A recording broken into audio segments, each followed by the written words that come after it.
Peace, peace, greatness, power, guidance, and all of that good stuff. Yeah, man, just before I come live, do a quick tap in. Yo, hope everyone's good. You know what I'm saying? Weather's mad out here, got some mad storms right now. Rain's just coming down differently. You know what I mean? We've had like 2 days of fucking summer, pardon the language, already. Nichelle, peace, sister. Glad you could join. It was nice. True, you've only just subbed as well. And like you've popped up straight away, so I respect that. I respect that. But yeah, it's mad couple of days. It's been real hot over here. And then now, bam, pressure's hit and all of that. Evaporation, condensation. Now we've just got some mad storm. You know, like they've made it happen on purpose or something. For real, for real. It was good. Yeah, yo, I've been on there like quite a few times to be fair. I've been about for a minute. You know what I mean? Like when these guys started like popping up and you know what I mean, it's good to see. I like it. It's good energy, you know what I mean? I like Up TV. Good peoples. Um yeah, I worked with him a bit on the digital black dollar when it was first starting out. You know what I mean? I liked the attitude of the project that he was coming with. You know what I mean? I like man from certain demographics. Raw, Darkman X, you know. You're on the show, that's long, that's time ago. That's like 2016 or something, man. 17 even. Yeah. Wow. Wow. Wow. Okay. You know what I've just found out as well? This is how terrible I am on these things. So I've gone into my what is it, the studio, and I've seen who I'm sub to, you know what I'm saying, Carl? I didn't know none of that, like who I sub to. I didn't even know how to get on there and see all of that. You know what I mean? But yeah, maximum respect. Maximum respect. But yeah, I just thought I'd just come do a little tap in. You know what I'm saying? More time I jump on when I'm feeling a bit. Peace, realist. Peace, peace, peace. Appreciate you coming by, man. Nice, nice, nice. Seeing the light was on in my yard, and you know what I mean. Just thought, let me just pass by Blues a minute and just knock his window and say word up. You know them ones. But yeah, I'm like one of them guys who if I'm feeling a certain way, I'll jump online and um say what I might feel or what I'm going through or certain little complications or hesitations of motivation that I might have. You know what I'm saying? Um, I like to use myself as an example because I've been a lot of things, a lot of them not good, you know what I'm saying? But a lot of them good or more being good now, you know what I mean? So recently I've peace Bex, peace, enough love sis. Um, yeah, nice people coming through. Appreciate that. Thank you.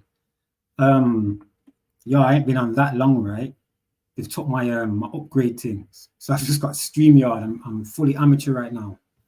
But I don't care. But yeah, like for the last couple of days, it's like I've have to been forcing myself to like get up with a spring in my step. You know what I mean? Certain time it's like I'm becoming real lax and demotivated somehow. Them things like really annoy me because I'm a very active and physical type of guy. You know what I mean? I'm on the go. And the last couple of weeks, I've just felt myself like succumb to certain energies what are pushing man down. You know what I'm saying? Like I'm actually feeling it. Um, so I thought, let me just come online and just talk about certain things because we all have mental, emotional, and physical health, whether they be stopping us from progressing or they push us too far, you know what I'm saying, to where we overdo certain things, which then can be a problem. I think with me, I'm suffering from not fighting because I know in my heart and my mind and just with my body, I can't really fight no more. I can't really go into no competitions that much no more. You know, my hands are starting to hurt, my bones, my elbows, my knees, my feet, my toes are just starting to hurt all the time. If I do a little workout, it's like I can't do what I used to do. You know what I mean? I'm still competent, but not to my levels, you know what I mean? And then I have this blockage sometimes, where it's self-doubt. I don't mind the self-doubt. We should all have doubt about ourselves or question ourselves. But I think it's like with me, because I could do something that at one point I thought I couldn't achieved it, didn't really fulfill it. And now I'm coming to for the last few years, I've got into a place where I'd be proper now. I was at my optimum to do these things. You know what I mean? Emotionally, physically, and mentally. But I missed that boat. You know what I mean? So it's like I've just been going from one little competition to another. But basically, really what it all comes down to is my mental. Because my confidence and how I look or how I come across to people mainly comes through sport. Mainly comes through how I physically feel and look, how I'm able to do certain things. You know what I'm saying? My motivation comes from that. Obviously, I've got other motivations, my children and whatnot, but, you know, that's a different thing. That's easy to give them love. That's natural. But it's coming to where now it's like I'm manifesting muscle issues and ligament issues and things like that. Certain damages what are in my body. It's like I'm fully aware of it now. You know, like a lot of us who have done sport, or just in general, we know certain things are wrong. We either bottle it up or we just keep going thinking, I'll get through that pain. That pain will go. You know what I'm saying? Or this situation will leave. You know what I'm saying? It won't turn out how it is. And normally it don't work like that. You know what I'm saying? You bottle things up emotionally. And if it's something what's happened, which is, you know, anything sexual, anything physical, you know, a loss of somebody, you bottle these types of things up, eventually it's going to come out in the wrong way. Unless you've got someone around you can talk to or you used to, then yeah, you know, I'm lucky that I've got certain people that I can talk about when it comes to certain mental health, when it comes to like, you know, am I a good father? Do you see me as this? Because I like questioning, you know what I mean? Not to make me feel better or to see if I'm doing wrong. It's to see where I can achieve more to do better. You know, I did that with fighting, asking different people about their techniques, you know, their diet, their nutrition, how they get their performance, all things like that. You know, I'm not afraid of that. I'm not afraid to ask people. My issue is confidence-wise. You know what I'm saying? Being able to adjust to not doing something that I was good at, and also the realization of that I basically missed my opportunity to go to a very high level and to sustain that high level. You know, I have issues now where I think to myself, raw, how did I mess that up? You know what I'm saying? Like, why did I do it this way? How come I didn't do it that way? And these are things what happen to us when we start to explore our mind more, when we go around different circles and we start having different intellect. You know I'm saying? Having a natural school of thought to things, going back to basics of life and how we view things. You know what I'm saying? This is what I've had to do. Now I've got to make certain mechanisms within my mind to help me adjust, to be able to help me adjust to the fact that I ain't going to be doing no competitions. I ain't going to be fighting no more. So now I've got to replace all of that plus training with other things that I need to do now. Yeah, I'm doing my little coaching with the children and that, but even doing that, that's like, I want to get involved. I want to do this. I want to do that. So yeah, you know, it's mad. I used to go sleep early. Bearing in mind, I don't really blaze weed hardly like that. You know what I mean? I've rolled one up now, but I ain't got my children or whatever. I used to go sleep early. I'd be asleep by 11, half 11, up by 6, 6:30, 7. You know what I mean? Ready to go. Now I'm going to sleep at some mad hours. You get me? And I ain't really changed the routine of what I'm doing. It's a mind thing. I'm getting up at like 9, 9:30. Like, you get me? I'm having to force myself up to get my youth to school certain days because you go to school 3 times a week. So there's a lot going on. And I say that because I don't really get, what's the word? I don't really get influenced too much by people or things that are going on out there. I don't jump on the bandwagon of certain things. I do me. I've always been like that, selfish. You know what I'm saying? I treat the ones close to me as good as possible. Yeah, I keep my circle short to where now it's not really a circle. It's a little square of like my 4 children and me in the middle. You know what I'm saying? Got a few extended. But from when I start physically and mentally feeling tired, I know there's something going on. You know what I mean? I know there's a certain aura what's going around, a certain frequency that's going around that I was protected by them because I think it was more of a mental thing where I was keeping myself. I have my own institute within my brain, you know what I'm saying? And some certain time, if you like start wandering in other people's minds and whatever, you can get lost and forget yours. You know what I'm saying? And it's like a lot of people are doing that. A lot of people are still trying to find different schools of thoughts instead of finding your own thoughts. Staying in your own school, your own unit. You get me? Your own universe. So again, these things are all to do with the well-being of you as a man or a woman or a child. My well-being has to be on point to its best so I can flourish because I know myself. I know if I'm not active in doing certain things, I can get back into a stale, stagnant way of being. Start acting like some waste man, you know what I mean? Where's my mind? Sometimes it's certain energies of other people that distract us. I know for me it is. Yeah, I've been like that.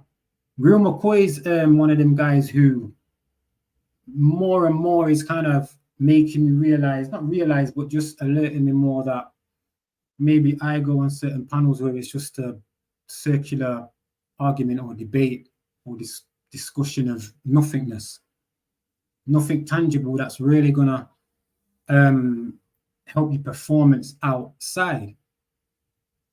As much, look, these are feel good things, you know what I'm saying? These are things to make you feel good about yourself. But how far can it go?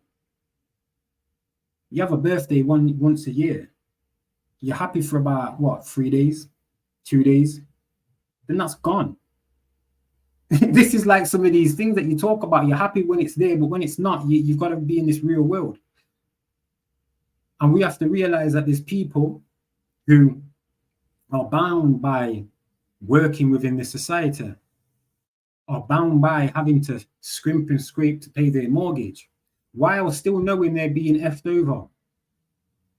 You know what I'm saying? But then there's a lot who are in the system, pushing for it, giving it energy, thinking they're getting something out of it while really not getting nothing out of it. You know what I'm saying?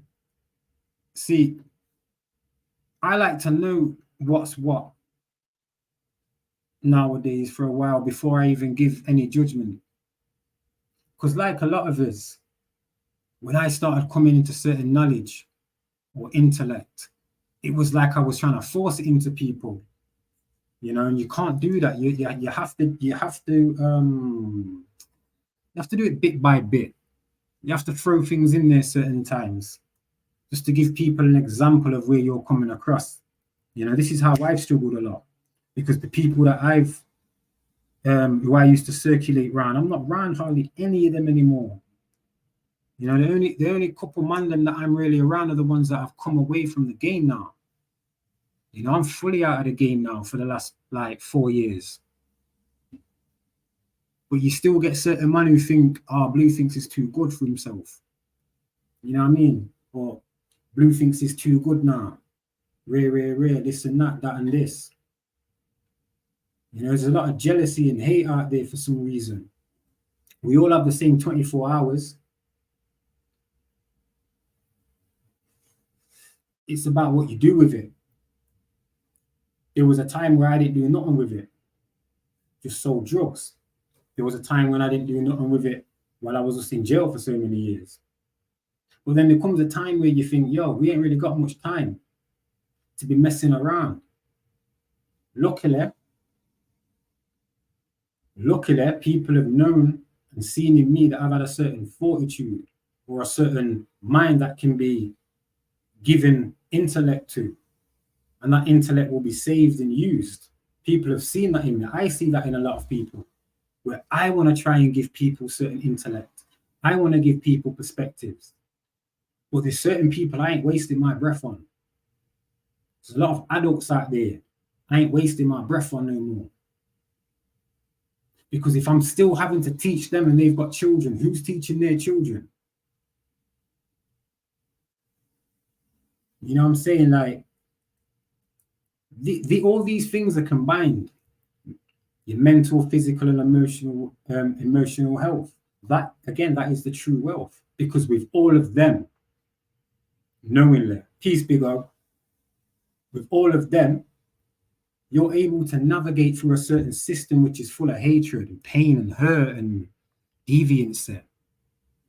You know, you're able to recognize when a child's down, or when someone might need a shoulder to cry on, or when a man might need pulling up by his bootstraps and saying, yo, or when a sister needs a delicate touch instead of being mishandled and shouted at, or a child who needs a delicate touch instead of being mishandled and shouted at. You have to be mentally astute, physically healthy, and emotionally balanced. See, emotion's been society, and things what we're plugged into in society have taken over mental health, taken over our emotional well-being. There's too much input from the outside. You get me? There's too much doctoring, too much involvement. It's like we're on the fringes of our own lifestyles. Like, we can't be how we want to be. We have to be how we're being shown. This is what animals are taught. You get me? It wasn't that long ago. See, it's the interception of social media. They've ramped it up to a point where you can see they do not want us to have our own mind, have our own thoughts. They need us plugged into their channels so they can channel their thoughts and views into our mind.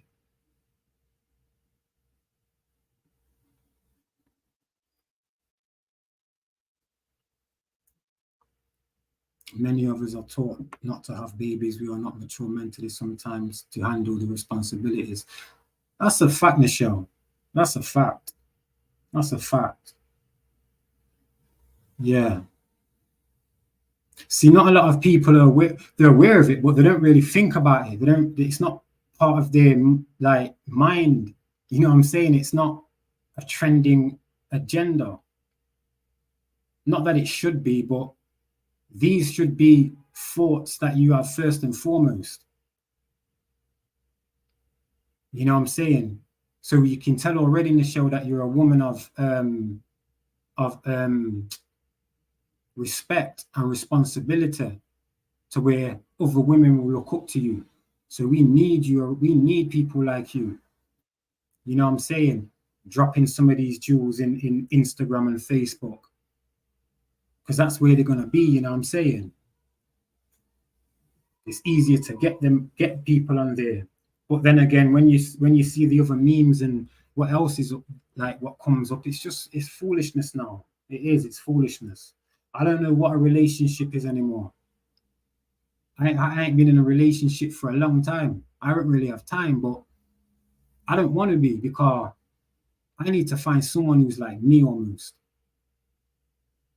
Who's gonna fill my mind with integrity and intelligence, and not leave it dormant.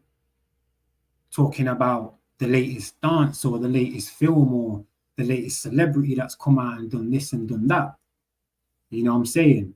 Like, they'll show us all these celebrities, right, who were doing badness, yeah.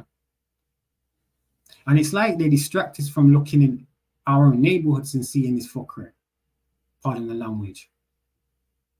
Because it goes on a lot. Yo, I was in jail with pedo, with nonsense, naughty misters. I was in jail with these types of people. You know what I'm saying? Like, ain't no course gonna help some of these men who are just got a certain way of being. And it's mad to think that, like, see, I look at my children and I think to myself, yo, I can't even, if I raise my voice to my daughter, she starts crying. Because she's not used to being shouted at. She don't get shouted at. I don't shout. I can't raise my voice at my children. Because I look at them as like innocent. They don't need to be like spanked, shouted at, told off. When you've got adults doing stuff where they need to be locked up constantly. That's their naughty step. You know, like with everything what's been going on, like with whole like no light. You know what I'm saying? Man better watch when he goes in them showers. Fully them type of man there are got to be on protection when they go in jail straight away. They're on a VP wing, vulnerable prisoners, VPU, vulnerable prisoners unit. That's where them man have to go. You get me? Like, yo, it's bag of man that going like they bad man out there, you know. You see when they get caught, they hold up this little bad man attitude for a little bit until they're locked up. And then man them see them on the blood clot wing, on the nonce wing, you know what I'm saying? And then we'll see them in the streets. Yeah, these men are meek type of characters. Yeah. Like, I'm not gonna lie, like, I know what, yo, fucking, yo, it's mad. I don't mess about, you know. You know, if I know certain men who have done something, why? It's on site. Because you know what? I don't like bullying. I don't like bullies. Yeah, I don't like some of these fake men that come on YouTube and go on like they're something or they man them out there. You know what I'm saying? Or like they move like they've been in the streets and they know what it's about and that they can go out there and start teaching people or telling people about certain things. Ain't no man out there like that really on YouTube. That's why they're always on YouTube.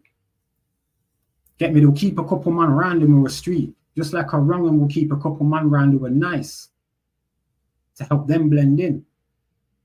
You know what I mean? Somebody, yeah, Peace, Ray, Peace. That's another brother doing a good job in his neighborhood and surrounding areas. You know what I mean? Doing good things, man. Yeah, I'm looking at his views sometimes. I'm like, yo, he's hardly getting any views. He don't get the views he should be getting because he's helping people. He's actually helping people. You know, when you really help people, you get stopped. They don't want you to help the people out there. They need a systemic system what causes damage, trauma, and turmoil, and hurt, and hate, and pain, and death, and disease. That's what they need to keep this system going. Otherwise, why is there such a need for so many prisons and so many probations and abortion clinics and this and that? You know what I mean? You think about like diseases, STIs. Yo, a man was telling me that you can basically now they'll send you the kit for an STI and you do the thing and take these tablets and bam, you're good to go. To me, that's disgusting. That shows me the nasty type of world that we're living in, because that's just lax.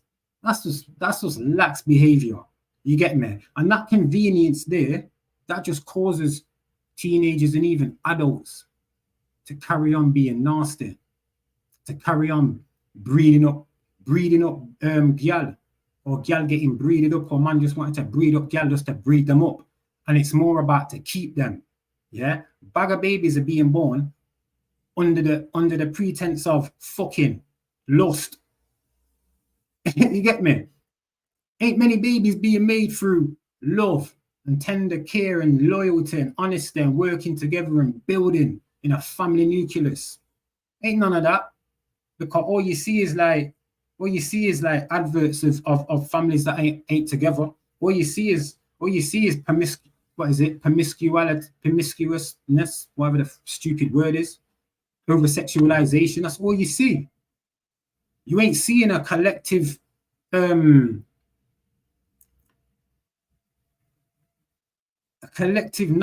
of how to have safe sex. You get me? You don't, and people need to know. That's how bad it is. In 2023, I'm saying there's still a need for education on sexually transmitted diseases and things like that. So to me, it's getting worse. It ain't getting better. Ain't getting better, especially when you've got adults pushing the influencers. Divine Rising, Peace, History, enough love. Thank you for coming through. You get me? Again, all of these certain so-called stars, they ain't my stars. You know what I'm saying? But these so-called celebrities, they push all of this as big man in their 40s, nearly 50s, still pushing this bullshit. More time because they're under contract by Freemasonry. But what? Get out of it. See, there's no honor. Money, promissory notes, this fiat fake currency will make a man decide which way he's going. And most time it ain't the good way. To him, yeah, in his perspective or her perspective, that might be the good way to take the money and then basically be the pawn. But come out of it sometime. Come away from it. No. So it goes to show me that shit ain't gonna get better. It's gonna get worse because too many people want the bag. It's too easy to be negative. It's too easy to push out bullshit because they know people like the bullshit. So everyone jumps on it and wants a piece of that pie of bullshit to get some paper. Nah, man. Nah, man. Tell me who's really out there, right? In the general public that we see, who's being held up as someone we can look to. Not to kind of be like, but it'd be nice to see that someone can come through all of the bullshit and whatever and come through the cracks and grow. They might only be up for a few weeks. But then again, people have been up there like that. You know, they push, they've got, see, we all, come on, man, we're not stupid. We know that these people have the good and the bad. They'll give us the bad, then they give us the good, but they're both from the same system, from the same frat, from the same Soros, from the same lodge. You know what I mean? And that's easy to see. And the worst thing about it, you've got the bigger channels who see this, who know this, who know what I'm talking about, but will not relate to it. They'll jump on it. You get me? Never will I do a stream about a celebrity. Never. Because they don't know me and I don't know them. And what use of it? And what am I going to do? Get another 50 more people in my chat? You get me? If I'm talking about the latest celebrity. Nah, man. Nah. Not when there's people out there suffering with certain things. You get me? It's hard to shop nowadays. Cutbacks. I don't care how much money you got. I got money, but it's still struggling. It still struggles. And I ain't seeing no help. None at all. This Polite thing what come out. Yo, it's some doo-doo. Some doo-doo brand. You know what I'm saying? This guy was funky for a long time. Yo, come on, man. That's what I'm saying. Man, want the bag and the subs and the likes and the views instead of getting man out of the click because he's a wrong'un. You get me? Sly. And it ain't a surprise. These things don't surprise me. I know more's gonna come out.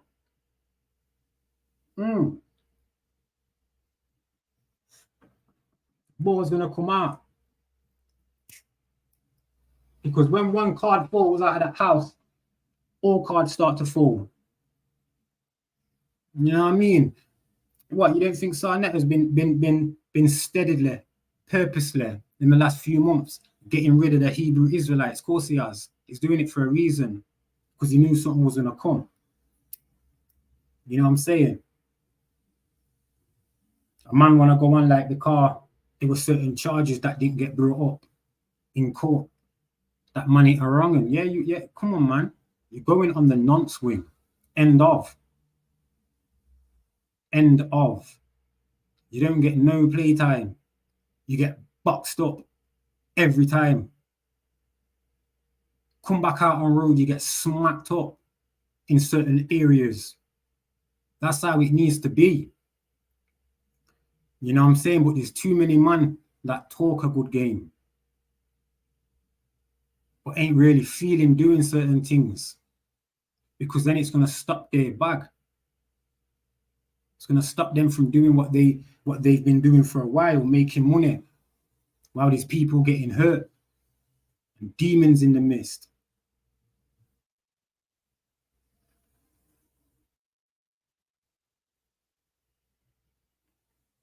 These people have become internet gods, begging for the donations. I can't stand it. Yeah, no. Broke. I want to sell some boy. No, I'm joking. I don't condone selling vegetable matter. Yo, these men are broke as well, innit? Like, yeah. Always want you to support their channels, like, but you're saying the same shit all the time, man. Stop it. At least bring up someone that you've like, you can say, yo, that information you gave me, you've changed my life. This is what I've done. No, stop it.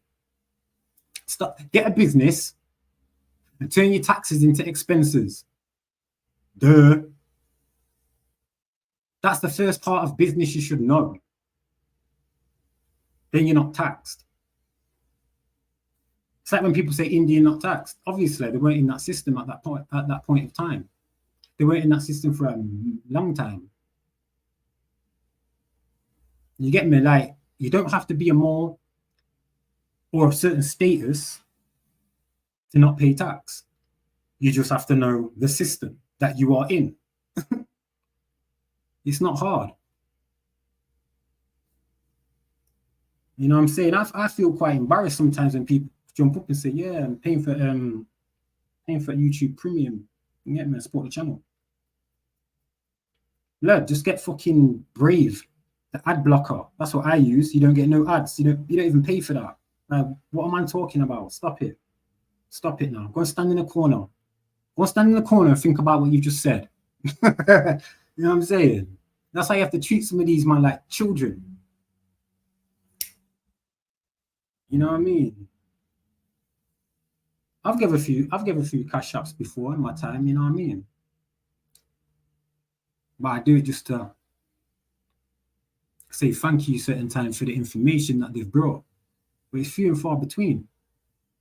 Because bearing in mind, yeah, the internet's like pass the parcel. One man will get it first, unwrap it, say their bit, then give it to the next man. Then unwrap it, say their bit, and goes to the next man, and so on and so forth. So everyone's saying the same thing, really, just in a different voice. Someone might have a bit more information than the other, but at the end of the day, everyone's getting the same information. At certain times, some of this information that's coming ain't coming from the right places it should be coming from. That's why I just keep things minimal.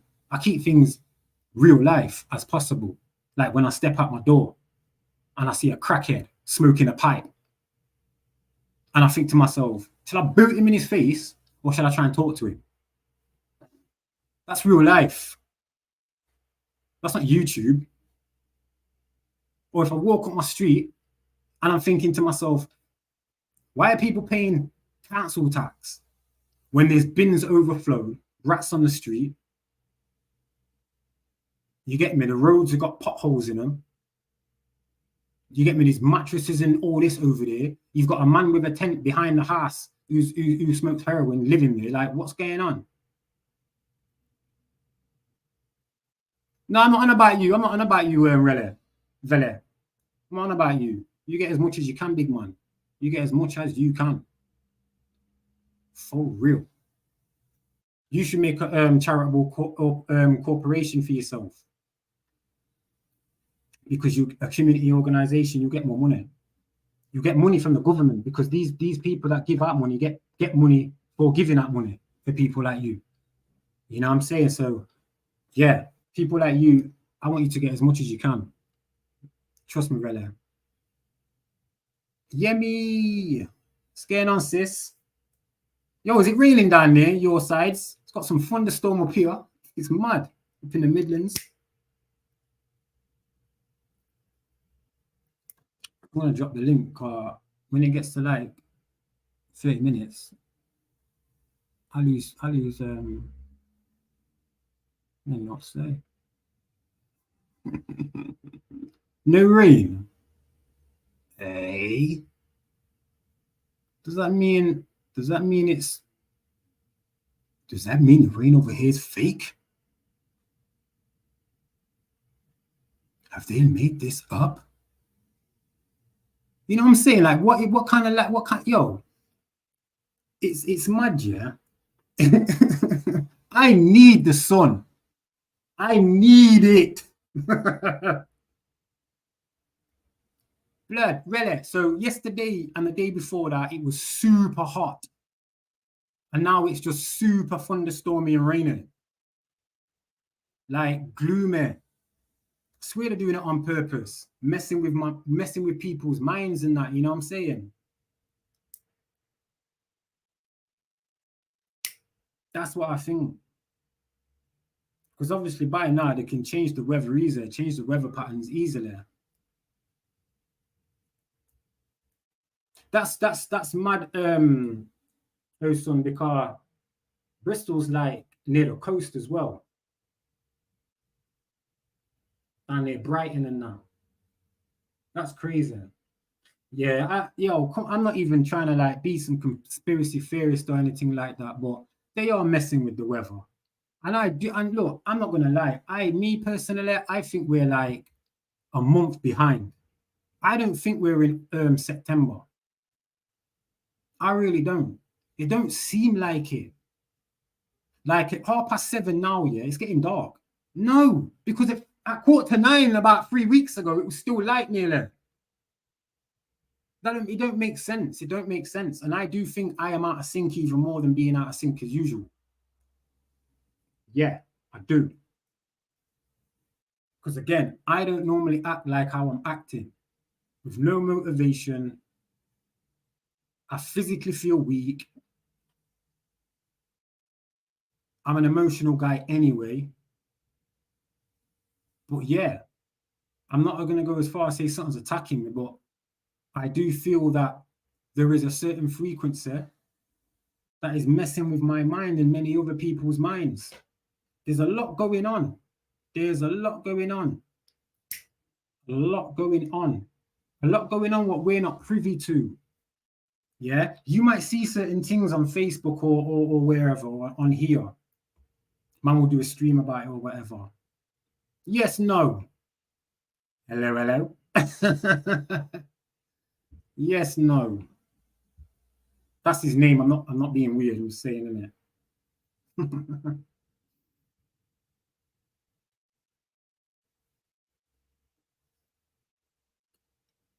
A lot of institutes and corporations, a lot of engineer corporations are putting up a lot of I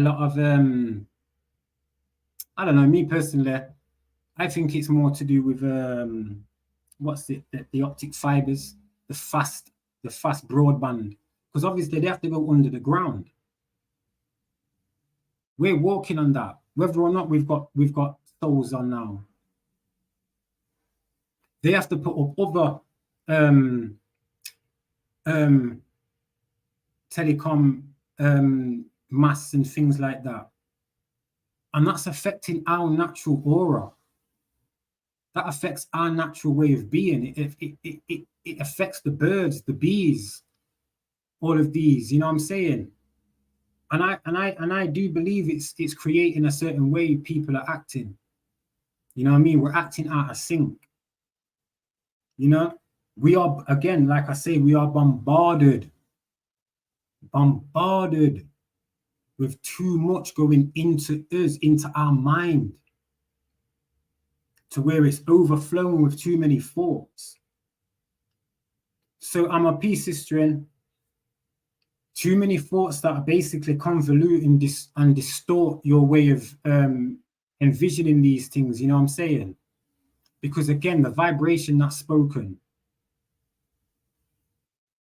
creates the image or the thought within that being's head you're speaking to, which then can either give a good or bad, whichever way it's perceived, vibration back.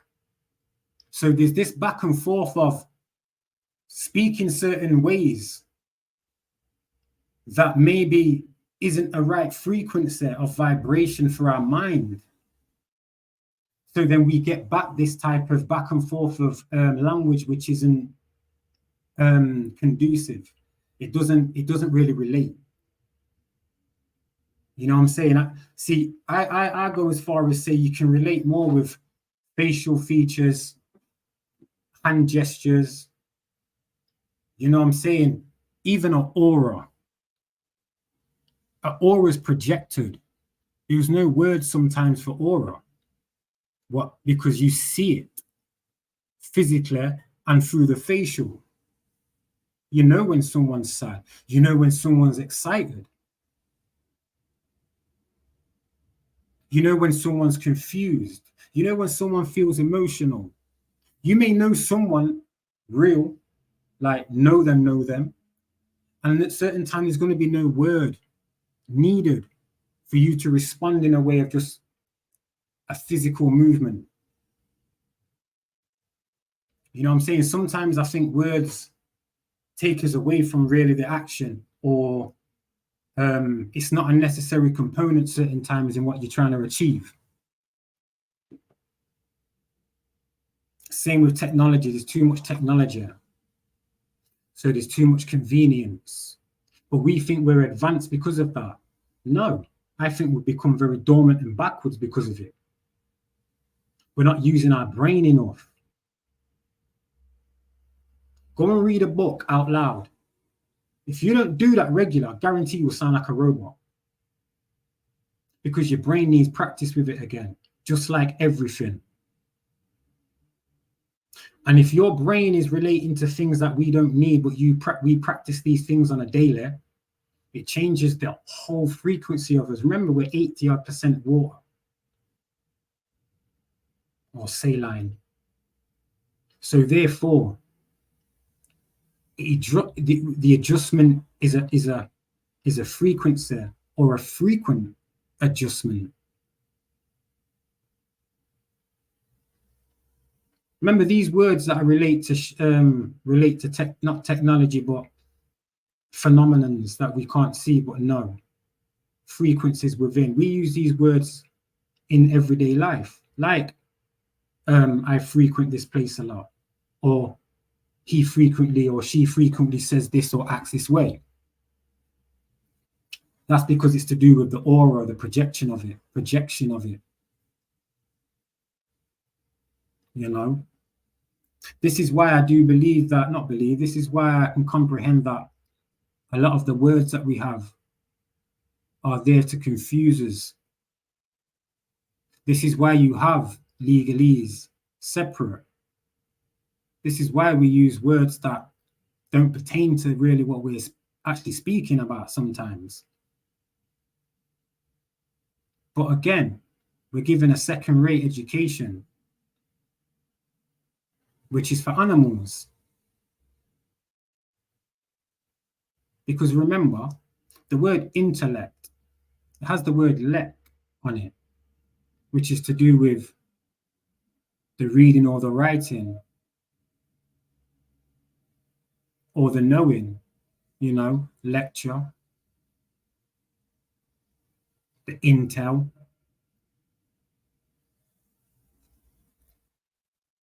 So educate, when you have the Kate on it, it's not to do with like human function. Remember some of these words at the end of things like ION or shun, that is because the being is doing it. When you have intellect, knowing, and comprehension, these are words that pertain to the mind. Funky ringtone. These are words that pertain to the mind. So, you know, sometimes some good books, sometimes there's certain books out there I like to read to grasp what's ahead of me or how I can get ahead with the spoken vibration.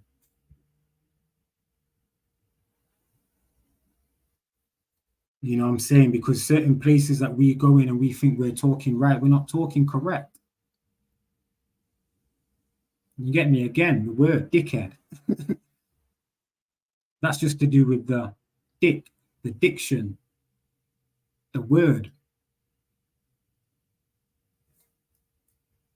If you get your words wrong, you sound like a dickhead, a DIC. You know? And again, where are these words coming from? These words are coming like slang, you know what I'm saying? That certain man come out of fraternities with these types of words. Like the word psych. That comes from psyche.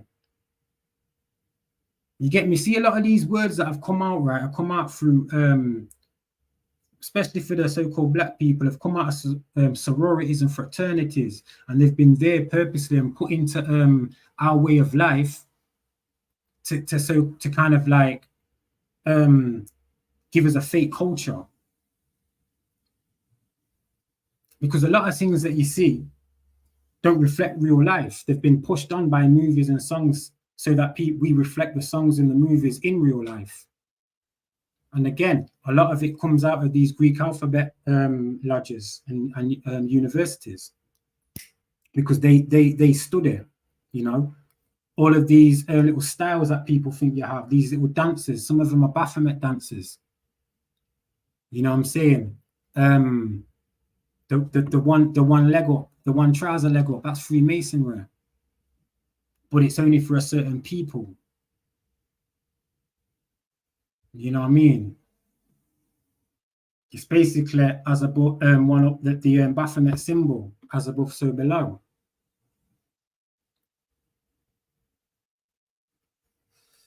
Everyone used to say that, psych. My son said it the other day. Give me a joke still.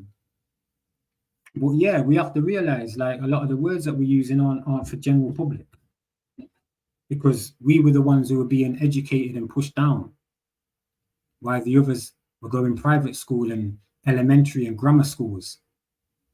You know what I mean? They got rid of them because middle class and even certain lower class people were being able to go to some of these institutes. So they had to get rid of them. Yes, Chief 18 Wheels. It's your boy. Man, not hot. Yeah, so a lot of these things have been pushed on us and will continuously get pushed on us. Everything we see, any alphabet, any of these alphabet things that come along, these organizations, they ain't come from grassroots. You know what I'm saying? These are all designed, all of these, you know what I'm saying, Chief? All of these marches and protests and that, where do you think they come from? The same universities that are basically studying and watching what goes on in society. And then they bring it to society, and then we think like, oh, okay, let's get on with this then. Because there's a guy or a woman who sounds like I'm feeling. Yeah, but where they come from? They ain't come from no neighborhood that you know of. There's hardly anyone from our neighborhoods who were blown up and become this figurehead. You know what I'm saying? You have to go through their way, through their doors to be able to do that. You know what I'm saying? Like, it's crazy. And like I say, it's easy to be negative than to be positive, because it seems with the negativity, with the deviance, you get paid more, you get given more, doors open more. So we're fighting a hard battle, real talk. And our mind and the way we speak is our best weapon against these people. This societal engineering of doo-doo brown. You get me? The biggest weapon's the mind. And they're going for our children's minds. And trust me, it's one of my biggest disappointment that there's a lot of men who are not stepping up as fathers. See, I had to come to a point where I had to fall back and realize that the only way I'm going to be seen as a man with my baby moms is if I fall back and say, you know what? I apologize for being that way.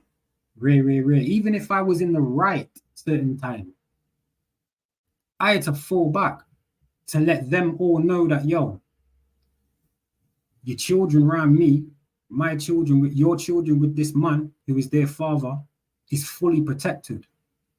Because with that makes them know that they're protected by me, because they're seeing, this man's stepping up. My man's stepping up. He's trying. There is a lot of men who do that. You know what I'm saying? And I say to the women who will try and keep them man away and then tell your son or to the daughter that their father's this and their father's that, allow it. If you're going to do that, give up your child. Give him to that man. Because there's a lot of women who are letting certain funky men around who have got the wrong type of attitude. My baby mother did it. That's why I've got my son in my custody from 3 years old until now. Is 8 in a week. And he lives with me. And he's staying with me. You get me? Because there ain't no way some man's gonna be around my child and have certain, even if he's not talking, where my son's in earshot can hear effing this and that and all this type of N-word and whatever, or argument. No. And me, I know what I'm like.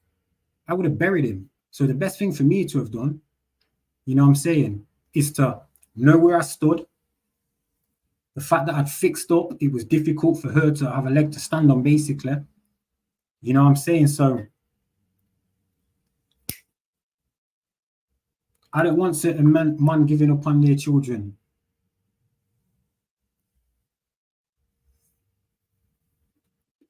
I've always wondered why Dick was short for Richard as well. Like, that's weird, isn't it? But yeah, I want certain man to buckle up. You know what I'm saying? Even if a man's still shutting it on road or whatever, doing certain things in the streets, I need man to be educated in them. Have intellect in them streets. I don't want man on the blood clot corners shutting where everyone can see him. If you're gonna do that type of thing, do it differently. You know what I'm saying? You shouldn't be doing it anyway, but I did it, so I can't say someone don't do it. I can just try and say to them, I'm just trying to show man, like, yo, yeah, you can get money out of it, but at the end of the day, what are you gonna do with your money? You know what I'm saying? You're gonna save it. What you trying to do with it? You got youths out there. You know what I'm saying? You're running around with all these different type of gal. Yeah, you've got argument with your baby mother, but what about your youth? Man, not really thinking too much about it. You know what I'm saying? Like, people want to get in the game so much, like it's a fella fashion thing. Like, yeah, you're gonna get some stripes, but you're getting some stripes off the wrong types of people. You're getting props off the wrong type of man. You're getting props off the man them that are gonna be back in jail. You get me? That they ain't gonna be seeing their children. You notice I always talk about children all the time. A single father or a man who's around their children a lot, like realist. All he does is talk about children. I hear them in the background all the time. I like that. That makes me know that he's a man of substance. You know what I'm saying? I hear others. Bobby Knight, hear his children in the background all the time. Works in the community. You know what I'm saying? There's man out there, there's women out there, strong women that I hear. You know what I'm saying? That give me goose pimples. But it's not enough. We need more of it so we can stop the foolishness that's shown. See, we don't need to, look, in your little neighborhood, on your street, you don't need to look for no celebrity. You know what I'm saying? You don't need to look to no handout. You do that within the neighborhood. That's how it used to be. That's how you protect your children, because you're all in that one neighborhood trying to move right. And if there's a family what's not, you make them move right. You know what I'm saying? That's how it used to be. But now it's like people have given up and thought to themselves, oh, my child's too far gone, or oh, this and nah. Can't be like that. Or we ain't gonna get nowhere. And like I say, it comes to a part of my title, the emotional well-being of people is at an all-time low.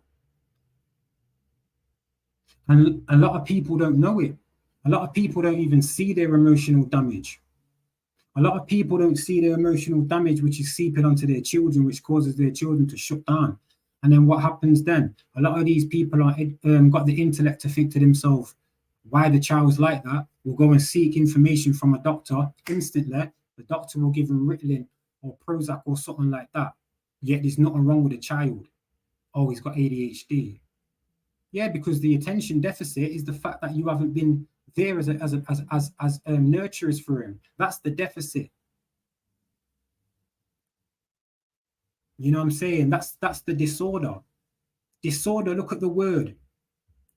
Order, disorder, meaning no order. So you try and give the child order, routine, nurturing, growth, guidance. You get me? You have to do this with certain adults of a certain age. I can't be doing this to man who are over 35. You know what I'm saying? Because by that time there, I'm wasting my time. I know it sounds fuckery, but what about the youngers? What about the 25-year-olds and whatever? Like, trust me, there's a lot of work to do. And I don't think people are ready for it. I look at my area, I don't think people are ready for it. You know what I'm saying? I'm always in conflict with my local council. Always. They don't like me because I'm always complaining about the shit that I see on my streets and whatever. But there's not enough people. I go there, but I don't really see people who look like me in a sense. And I mean me not by color, but by stereotype or demographic of where people would pigeonhole me type of thing. I don't see that. You know what I'm saying? I don't see enough people. I don't think enough people are phoning schools, checking. I phoned the school earlier, because my son come back and said, oh, Miss Gohill put me on my own because I got something wrong. Before he even said I got something wrong, I was like, what do you mean put you on your own? I said I had to sit on the tip right. I phoned them today. He told me yesterday, which was a Sunday. So I phoned them today and told him, listen, this needs to be nipped in the bud. You don't subject my child and put him in the corner on his own. Are you stupid? Furthermore, now I've got a meeting with the headmaster. And I'm glad, because then I can go deeper into certain things and show them how to act. Some of these people ain't even got knowledge of how to act with children. You know what I mean? The sensitivity you need and the emotion that you need with children. That's why my child only goes 3 times, and that's more for social activity with other children and because he does PE on them days. Other than that, what's he going to school for, really? You know what I'm saying? Like, he's flourishing anyway. My daughter flourished. She's a gymnast. So why are we so quick to like put our children in these institutes without thinking like you don't have to? You're not bound by it. There are ways, exemption forms. You make your own small curriculum. You know what I'm saying? You don't have to have a big classroom in your front room, in your living room, in your lounge, whatever you call it. No. See, there is a few people in my area who, when you look at them, you'd think just look poor. Their children don't go to school and they don't get no drama. And I look at that and I think there's a lot of fear mongering about if you don't go to school, you can get fined and whatever, thousands of pounds. But it don't work like that. It only works like that if you have nothing to say. But if you have something to say, then 99% of the time, the court favors, because going to school isn't a law.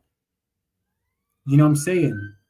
It's only if you're keeping them off and then the child's not doing nothing at all, you know what I'm saying? Which is wrong. If you're going to keep your child off school, you teach them. That's the whole point. It's not to take them out of town and let them play on their computer and all of that. So yeah, man, there's a lot going on. There's a lot on my mind. There's a lot of shit that like affects me. And if I ain't to my at least 80% of how I should be, you know what I mean? Certain things can catch up with me. And I ain't got time to be lackadaisical. I ain't got time to sit back and just watch. I ain't got time to be on YouTube listening to Doo Brown all the time. Listening to the same circular made-up curriculums. I ain't got time listening to people cross the establishment while getting information to use from the establishment. It's annoying. I've got time for people who have got results, who can show me something, who are of sound mind, know what's going on. You know what I'm saying? I'm not a man really what's gonna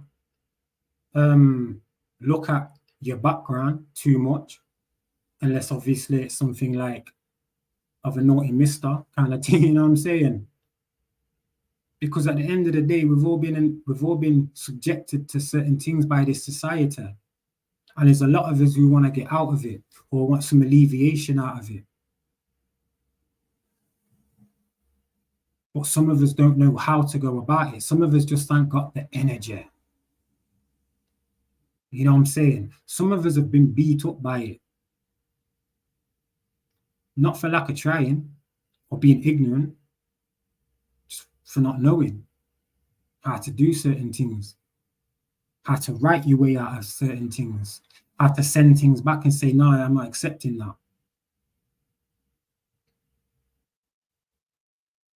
I don't hear enough of it because I don't really think people are that intellectual as they say. Real talk. A lot of people will say that they're scholarly. It makes me laugh. I'm not a scholar, but I've got a degree in sociology, and I don't even bang on about that because to me that don't mean nothing. I only got that to show them that I've got something that they see as intellectual and of academia. You know what I'm saying? It's just for them. A lot of these guys are not the type of man that you would really build with on the outside. You can tell.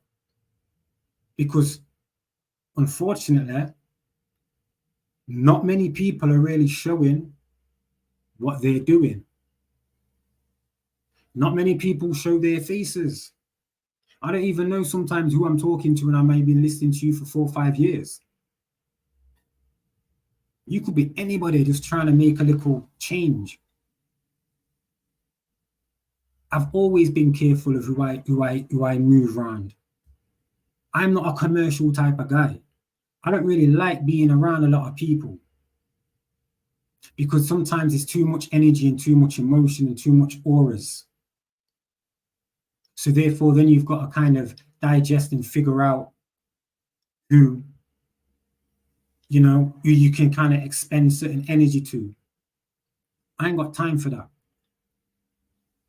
I've done that. So again, it comes to a point of, what are you doing? You know what I'm saying? What moves are you making? And again, if you're working 9 to 5, I don't care. As long as you know about the system, then so be it. Because you've got to pay your mortgage, you've got to pay your rent. But please look into how to make a small business. Please cut back on a certain subscription and save that money instead, in case you want to start a small business, just to get the feelers out and know what it's about. We've all got a talent. It's about getting it out of us. You can hear, I don't speak like I'm fully knowledgeable. I've got intellect of certain things, but I'm still nervous speaking like this. You know what I'm saying? Because it's not something I'm really practiced in. And I'm not a man that's going to like try and show off or big myself up or clout chase and all of that. You know what I'm saying? I just say it how it is. Sometimes I've been told I'm a bit too real on here. I say a bit too much about myself, not personally, but again, how I may feel mentally, physically, psychologically. You know what I'm saying? That's just growth. That's not being scared. That's growth. Sometimes I like being nervous. When I used to enter a fight, I was nervous. Not because I was scared. I was just, the energy was flowing. You know what I'm saying? Because I've been practicing certain things.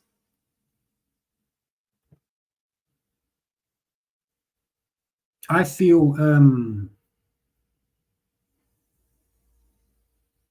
sooner or later a lot of these bigger channels are going to start dwindling, because at some point in time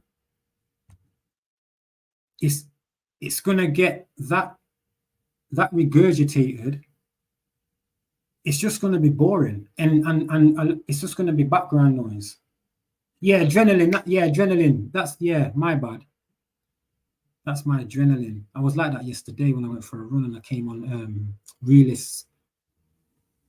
Came on like a fucking hellfire, Hellcat. And just drop this link in case anyone wants to come on.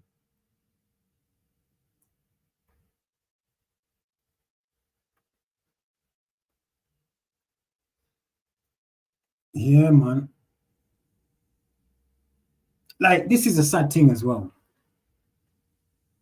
Knowing that there's a lot of people waking up and baking straight away, man. Frying your brain. Waking up drinking at 7 in the morning and shit, man.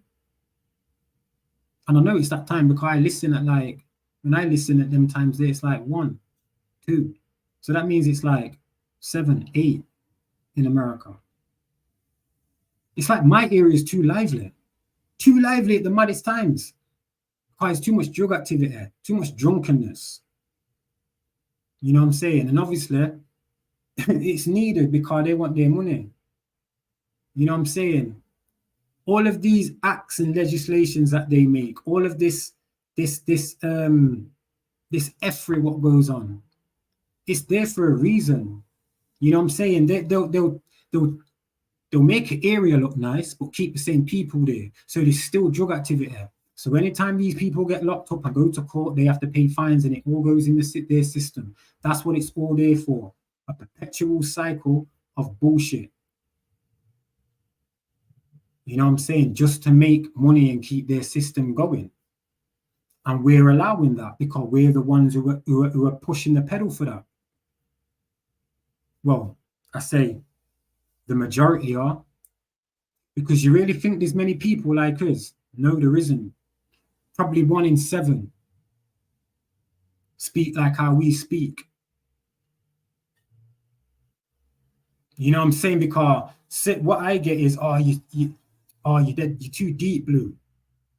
Like, you didn't have to get that deep. I'm like, yo, this is just normal talk for me. This is my everyday talk now, you know what I'm saying? So you still got people who don't want to engage, they don't want to hear. And you've still got too many people who only want to engage with the bullshit, with the rah-rah and all of that. You know what I'm saying? And this is why everything's stagnant still. Why are some of these YouTubers still online 6-7 years later, saying the same fucking thing, asking for the same money? Why have you not even progressed? How come I ain't seen something? How come you got a new studio or something? How come you haven't done something outside where you can gather people? Why are you talking like this on road? You know what I'm saying? Cause a lot of people talk. Look, I ain't in a talking portals. I ain't in a talking shit about a million years ago that I don't know about. You know what I'm saying? I ain't talking no religion, no faith. I ain't in none of that. I'm not in none of that. I ain't talking no mythology. That's no. I'm not in none of that. The closest I get to make believe is when I play with my plushies with my son. You know what I'm saying? Or with little Roblox characters. That's as make believe as we get.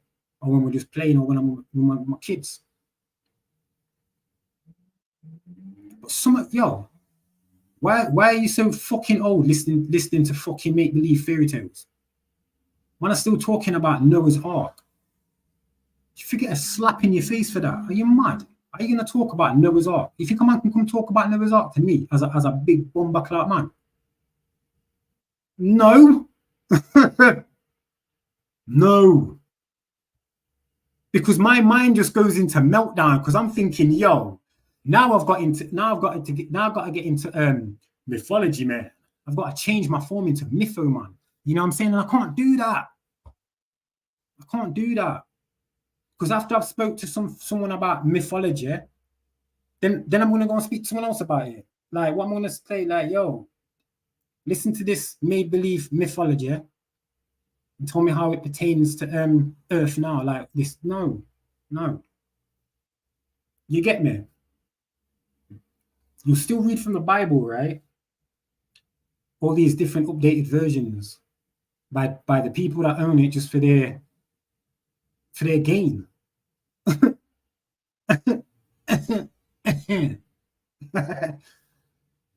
Oh, don't. Sometimes I feel like going in, start calling out names and shizzy. You get me, but I don't want to hurt people's feelings, to be fair. You know, Mr. Blue's being nice today. Yes, indeedio. What time is it?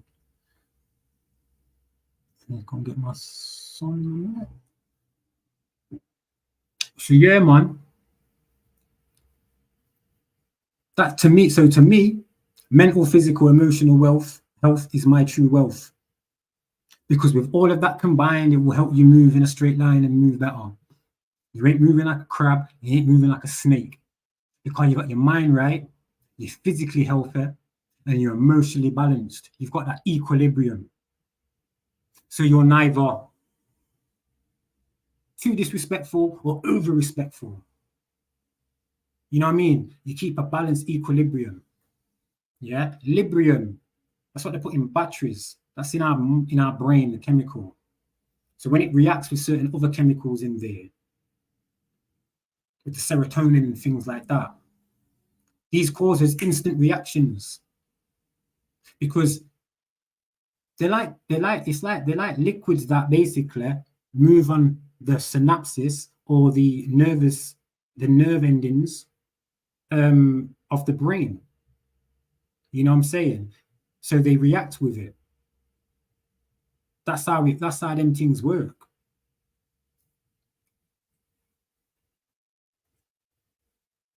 I started a petition in Portland, Oregon to reverse Measure 110, which decriminalized and made all hard drugs legal. Heroin, fentanyl, cocaine, LSD, methamphetamines. Well, to be fair though, when you do decriminalize it, again, they'll open up more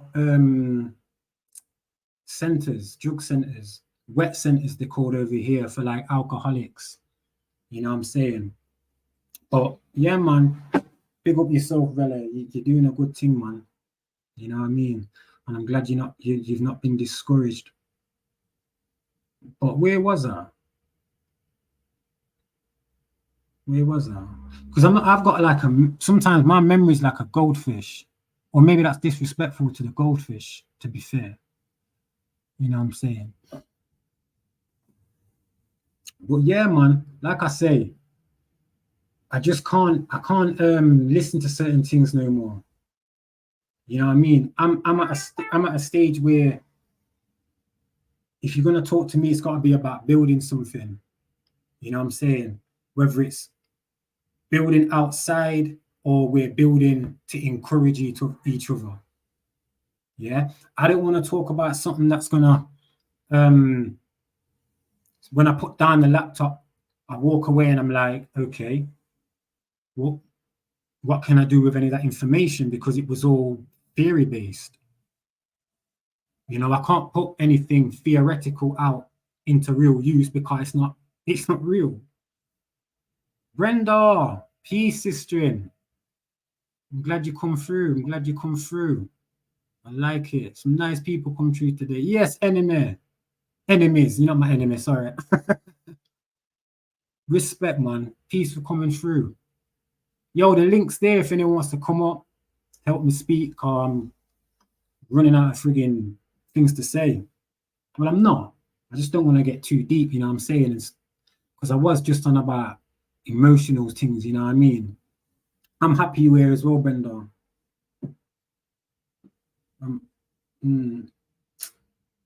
Raw 13. I don't think I've had 13 people listening before. Shit. Wait, stay there. I've got the truth. I've got the serum. Yeah? No, I'm joking. Yo, for everybody listening, I'm just basically going in on anybody who ain't coming up with no tangibles, who ain't got no results, who ain't showing us any hard evidence of what they're really doing. I'm just saying I ain't got time for certain people. Anyone around me who's moving with that vampirish energy, trying to take my... No, I don't want to hear it. You know what I'm saying? I don't want to debate. I ain't into none of no religion talk. Not really. I ain't into no faith talk. Not a mytho. You know what I'm saying? I'm pissed off because I've been waking up at some weird times, drained. That's not me. And there's many people like it. So I've come online to talk about it because at the end of the day, I could have just stayed in my bed. But then you get me, like I say, I've got my little boy. So we can't do this. Yeah, succubus. I don't like saying that. That's like I said, suck you boss. That's for a late night, past 12 o'clock stream. Yeah, so I know anyone who comes listens here are going to be on the same type of mind frame. For real. Because what kind of man am I going to be? Yo, no, get me something from the shop, please. Get me something from the shop, please, G. Get me a bottle of water. I'm joking. What type of man do I want to be seen as? I want to be seen as a man's man. I want to be seen as them man I used to look to and think, raw, you're a man. Now you're about your thing. You do what you're doing and I like it. You look after all your children. Your woman respects it. You respect your woman. Man who speaks to you show that type of respect as well. You know what I'm saying? And you're not like a gangster or a bad man. That's how I want to be seen. That's how enough man should want to be seen. You get me? Fuck talking about frigging celebrities and all of that. You get me? They ain't my bridgings. They ain't got nothing to do with me. You know what I'm saying? I ain't looking up to no one like that. Cause then my child's gonna look at me like some fool. You get me? Like, who you look pan, daddy? Who you look pan? Nah, man, you can't do them thing.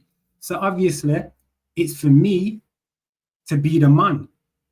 A certain type of man my children look up to and think, right, I want to be like that. You know what I'm saying? I want to be, see, I've got what I think I've got, other than open heart surgery or saving someone's life. I think I've got, and people like me have got one of the most responsible jobs. I have children within my care on tomorrow, Tuesday, for an hour and a half, and Thursday for an hour and a half. Yeah, their parents have trusted me with their children. Now, that don't give me no ego. That don't give me no sense of power. That basically makes me feel mentally strong, that these people are looking at me like that. It's showing that I've got worth. You know what I'm saying? That you're leaving 14 to 17 children for 2 days a week in my care, and you don't know me, but they see what I do. They see a small body of work that I've achieved in a small time. You get me? Some of these people have seen me in the streets from years ago when I used to sell drugs, and see me now teaching children Muay Thai. Yet this certain man who will overstep that mark and disrespect that trust and misplace that trust. Certain women misplace that trust. I have to watch how I speak, my mannerisms. I have to watch how I speak to the children, how I speak to them, because I'm not their father. I have to speak to them all of the same. And I have to speak to them pertaining to what we're learning. You get me? Unfortunately, it's gone good. It's going good. You get me? I'd love to show a little bit of it, but I'm not allowed, because obviously I haven't got waivers of the parents to put them online, you know what I'm saying? Because you have to do things like that. So it not kind of, but I am one of them man where if you ain't a real man, and I mean, you know, when you hear man say, yeah, I'm a real new, nah, you're not. You're a dickhead like that.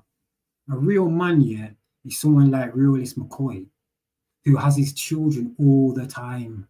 He's there for them. He's only come online to help them.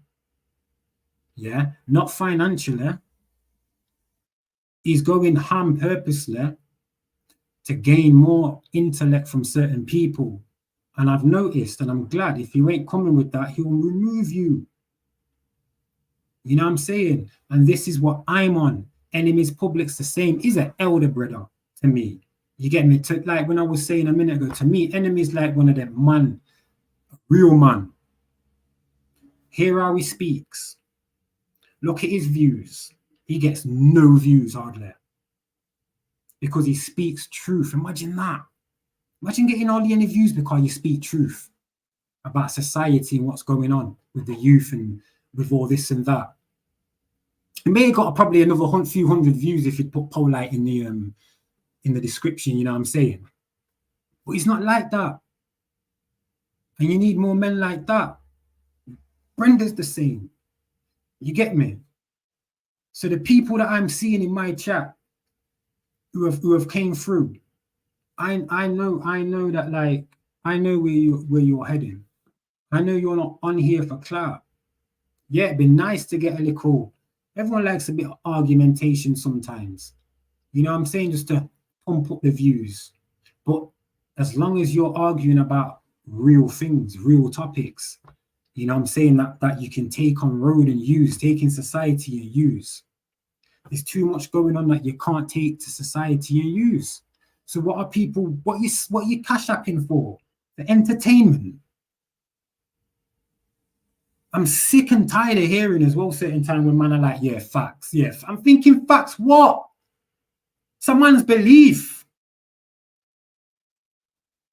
Are you saying it's factual when it's his belief or her belief? Stop it. Because that means, yeah, if you've got children or a girl, they should be looking at you sideways like, yo, why are you moving like that? Like, why are you on a man's balls like that? You ain't even seen him before. You ain't even met this guy, like, and you're on his balls like, facts. You get me? Bring some paper in this yard about facts. You know what I'm saying?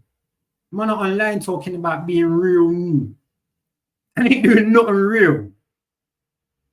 In jail, we call them window warriors in jail. Man who bang off their mouth in the window.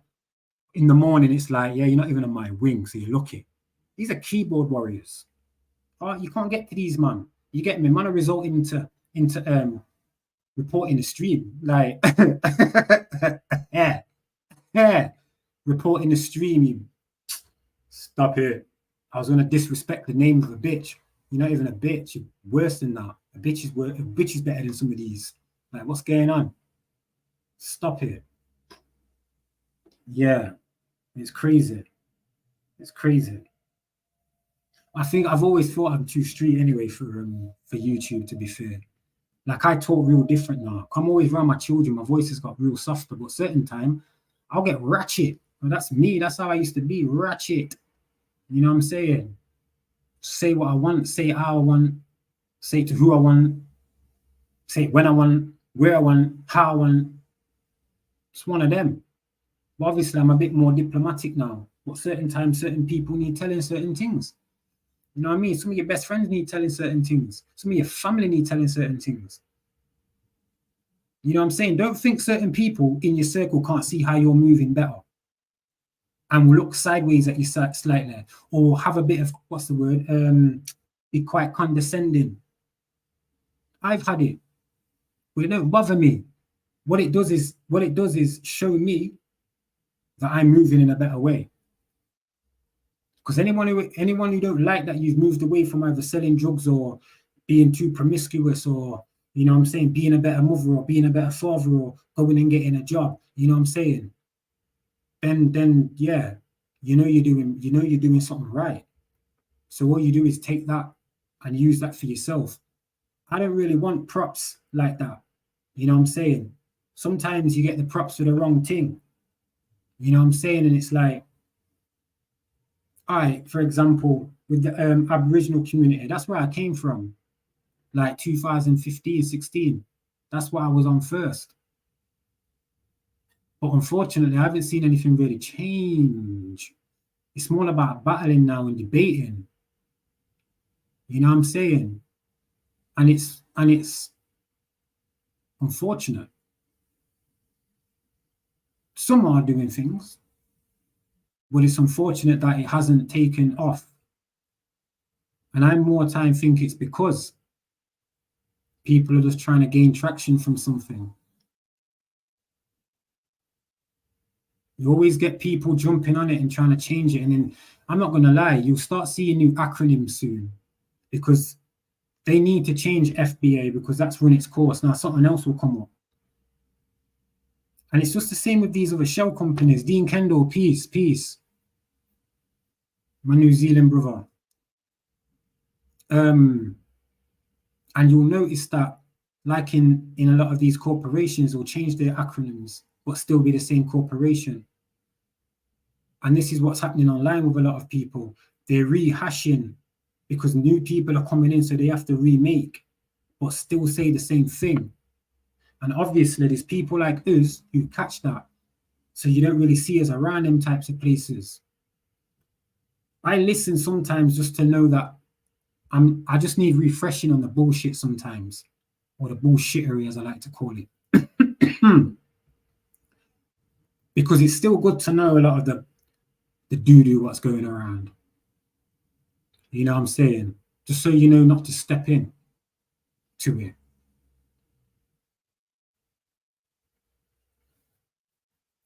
I don't think I've spoke this long before, my own. I normally get bored of myself. Imagine that. Imagine getting bored of yourself. See, look, I've got split personalities, right? They call it bipolar. Bi meaning two, of two poles. We all have that. I've probably got tripolar, quadpolar. You get me?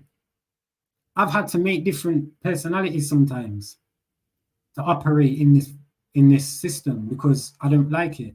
I don't really like people. I really don't like people that much. I think that's because I spent a lot of time in jail, and because when I was doing all my mixed martial arts and some of the organizations that I was in,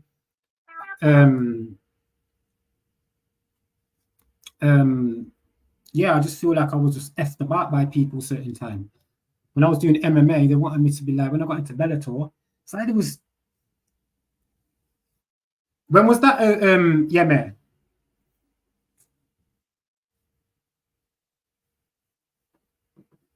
I don't know why I shouted like you in the next room. Yeah, what I was saying. Instantly forgot again what I was saying.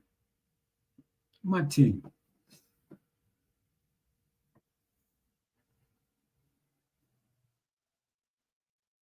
I'm doing all right. You know, I'm doing all right. I've got a lot of energy again. I get energy. I get it at weird times. Cause it's like nearly 9 o'clock over here now, and I've got some energy again. Like I want to go for a run to burn off certain things. See, I do think I'll have a look for that. Yeah, man.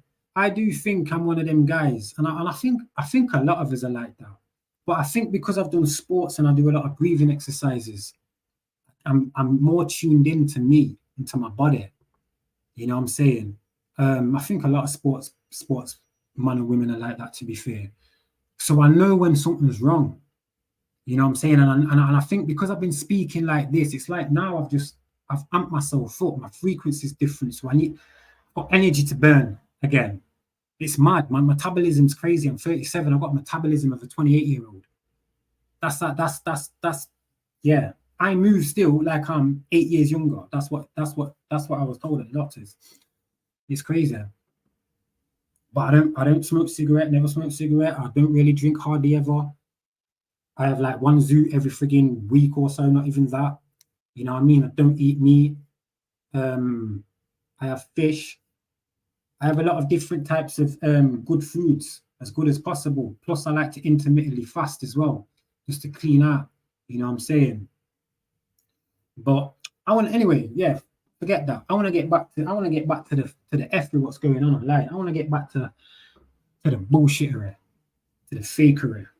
You know what I'm saying? Because it's emotionally, you're trying to pull people in mentally, get them emotionally charged, but then they can't do nothing physically with it. You get me? And that's like I say, that's just one of the biggest things that's annoying me right now in life. You get me? Because sooner or later, no, I wasn't even going to say that. I'm not even saying that. I'm not even saying that. It just shows and points out to me that not enough people can be how they need to be for children. And I apologize for always going back to children and parenting, or not even parenting, because that's what it is, isn't it? We're in a patriarchal system, and parenting is basically renting. You're renting your children off a patriarchal system. You know what I mean?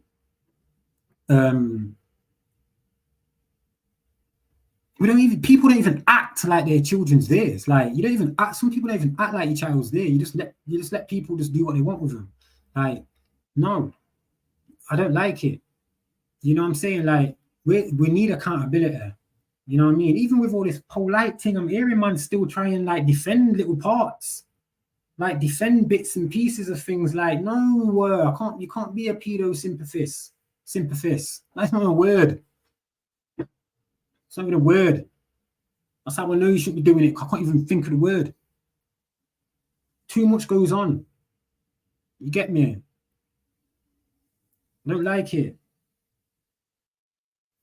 So what are we needing to do?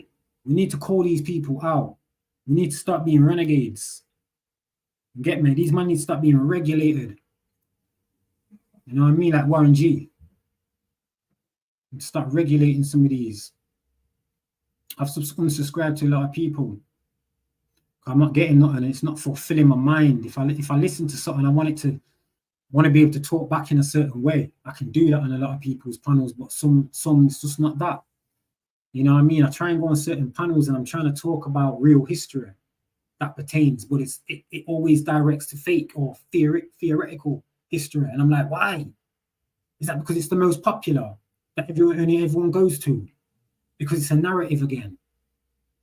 You get me? Like, I can't really like what's the word?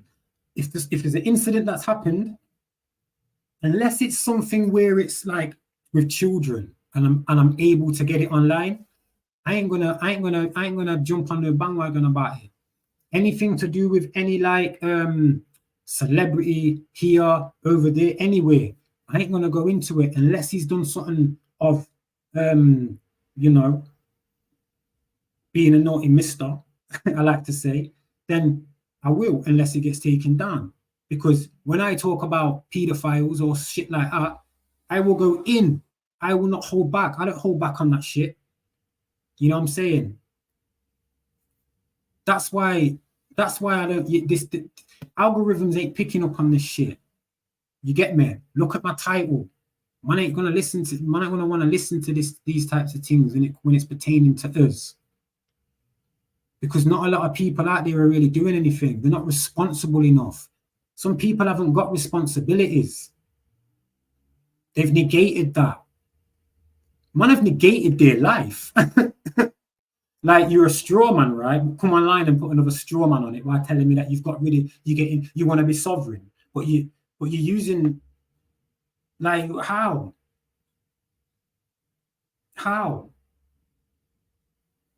It's like a Native American. How? You know what I'm saying? Like, how are you gonna do that? You can't. People are too halfway. You've got 1 foot in and 1 foot out. You know what I'm saying? Wanting to take your other foot out. A lot of people aren't ready. Like, if you like, take risks. Come offline for a bit. Motivate yourself. Speak to yourself. That's what I have to do. It's easy to look around and see how much negativity there is.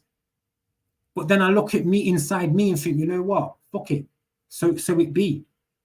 Anyone close to me, let me try and affect them in a good way. And then they can try and affect others. You get me? When you come online, people talk about this steel sharpens steel, right? But ain't no one really out there with like battling with weapons. They're online. I'm trying to get through to people, right? That I ain't disrespecting a lot of people, but this debate, right? It's taken away. That's why it's called a debate. Anything what has bait in it is to do with you. Yeah. So therefore, like, you're denouncing your actual knowledge and intellect by debating, which is a lower form of intellect, because debate is made to go back and forth purposely. So there's no end sometimes, or there's no winner. That's why people debate on bullshit and not real shit, what's going on out on road. And it's because they're not around it. They're not used to it. They're in the comfort of their own little home, thinking everything's all right because they've got a big channel and they can just go on there. Peace, OG Philly. Yo, Philly, come up, man. It's in the chat still, the link. You know what I'm saying? So like I say, you're not going to really hear people arguing too much about what I talk about, because there ain't no arguing about it. There ain't no debating about it. It's a discussion to see how we can change it, how it can be changed. I mean, what the effects of the changes are. You know what I'm saying? How the people are going to react to the change. Like, when I sit down and speak to people, you have to do these things. You have to, like, put it, it's like a business plan. Man, not talking like it's a business plan. People are talking like the talk's just going to echo and change. No, you need people to go and actually put it into writing. Make a fucking formula in real life. Make it an actual project to where you and a few people are offline in a room with a whiteboard talking and putting down points. Ain't no one doing that. Ain't no one doing that in their community, really. Only a few and far between are doing that. And I'm on about the people that are coming on talking like they're doing something. I'm not saying it like just for the everyday person. Everyday being, I should say. You get me? Because there's people on here who have to look after their children. And for me, that's not a job. That's a blessing, but also it's a responsibility that shouldn't be given to anyone else, but just by the immediate and obviously the paternal and maternal. Got my guy Dean up in here. You saying, Dean? Hey, Blue, how are you? I'm all good, my brethren. I'm all good. How's you? How's your day going? Still getting up, actually. Still in bed. Oh yeah, because you're like 12 hours. No, you're about 13 hours behind, aren't you, or something? Well, I mean, I'm being lazy at the moment. I'm still in bed, but no work today. And it's, what do we got here? Just gone 8:03. I should be out of bed, but I'm just being lazy, as I said. But yeah, you spoke to me yesterday, and you said that you'd like to have a natter sometime. So no doubt, no doubt. I'm a spontaneous sort of a bloke, That's good. Spontaneism is needed certain time, but if you look at the actual title, it's probably good that you've come up, because I was saying earlier that recently I've been lacking motivation to get up. Like there's something what's kind of like stopping me, and I don't know what it is. So I've had to kind of change or reprogram myself again to force myself to be how I should be, kind of thing, but still knowing there's something kind of off, that's why I wanted you to come up. You know what I mean?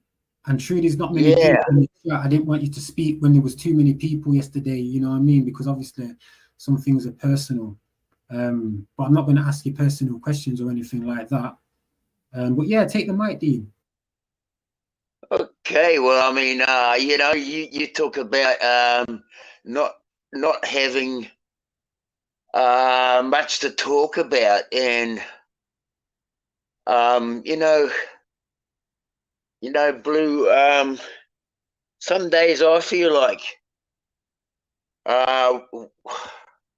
where are we going? Like the world, rather.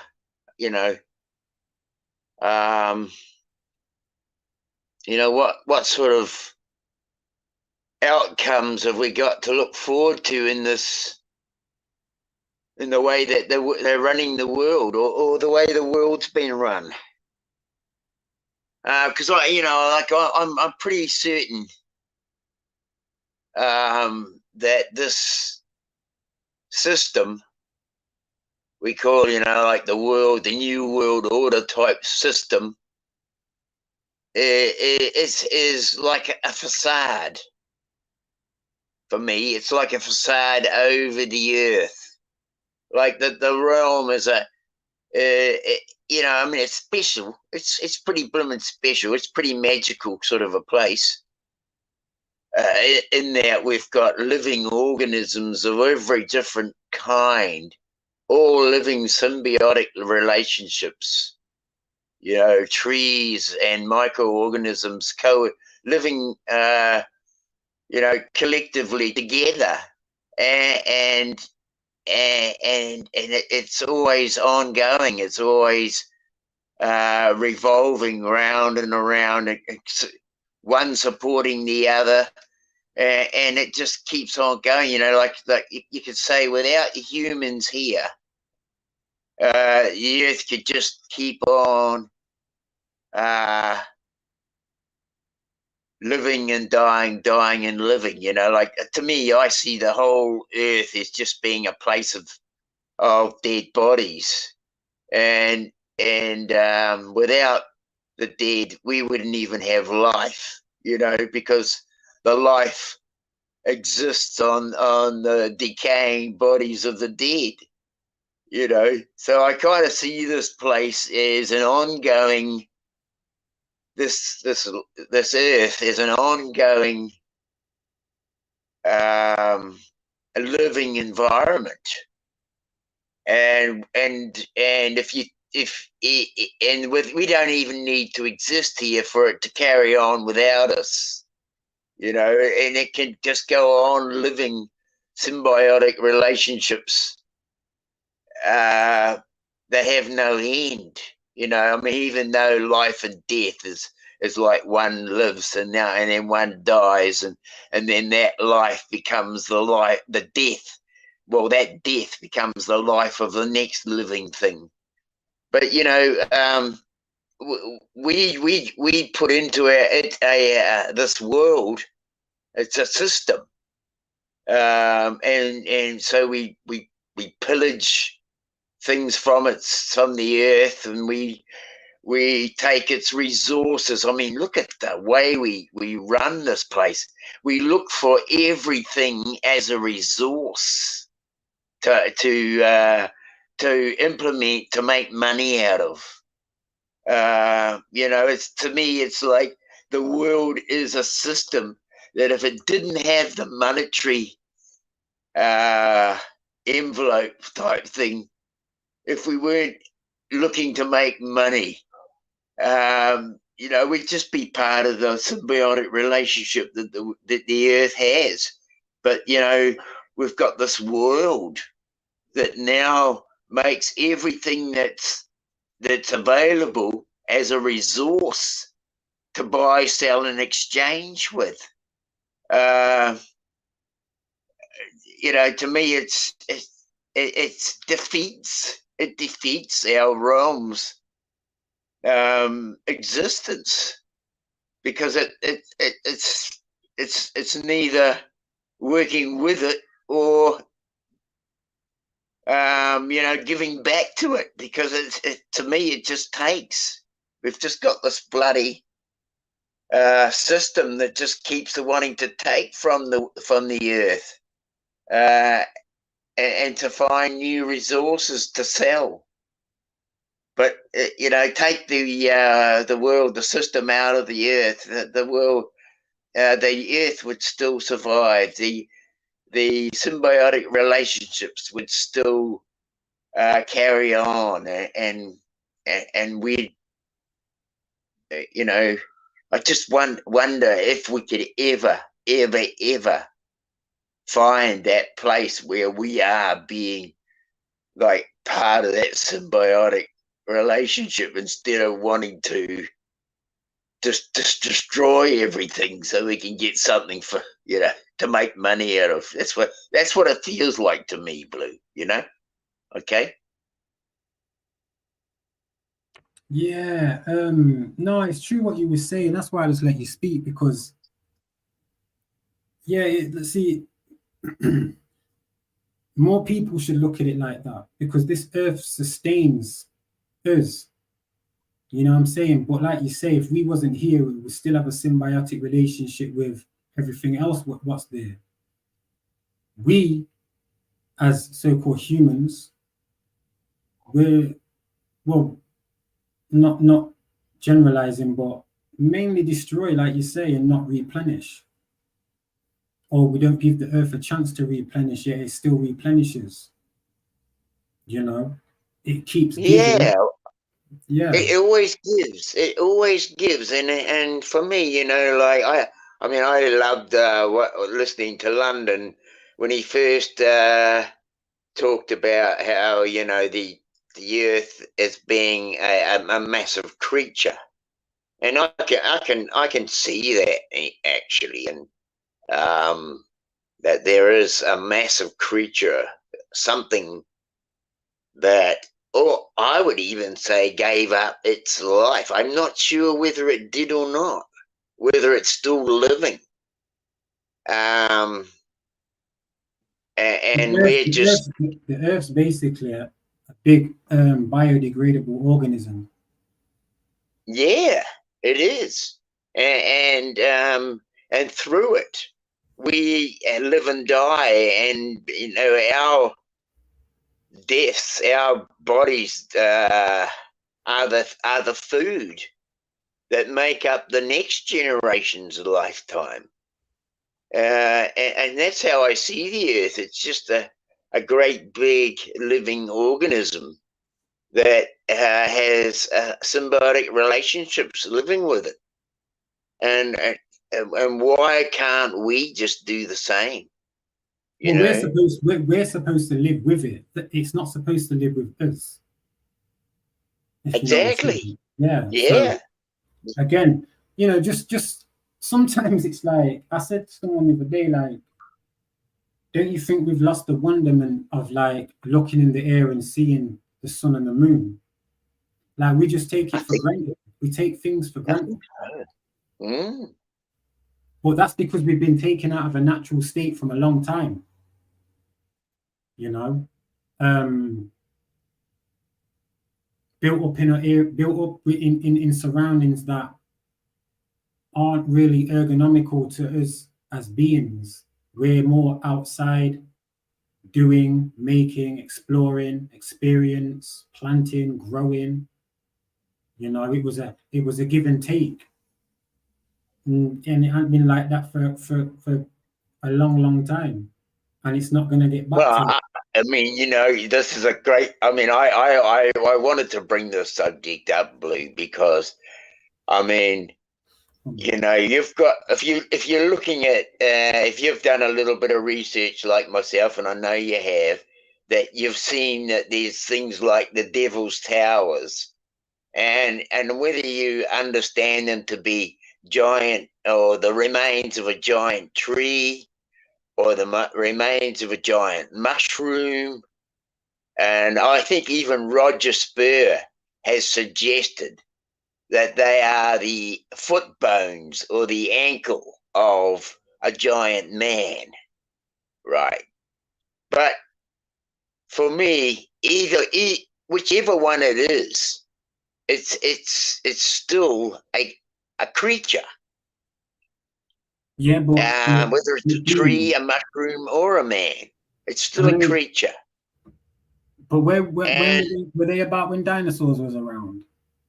Well, were they or not, I don't know. I don't know that, Blue. But what I wanted to bring to the point is that they appear to be cut off. I don't. And I'm not gonna lie, Dean.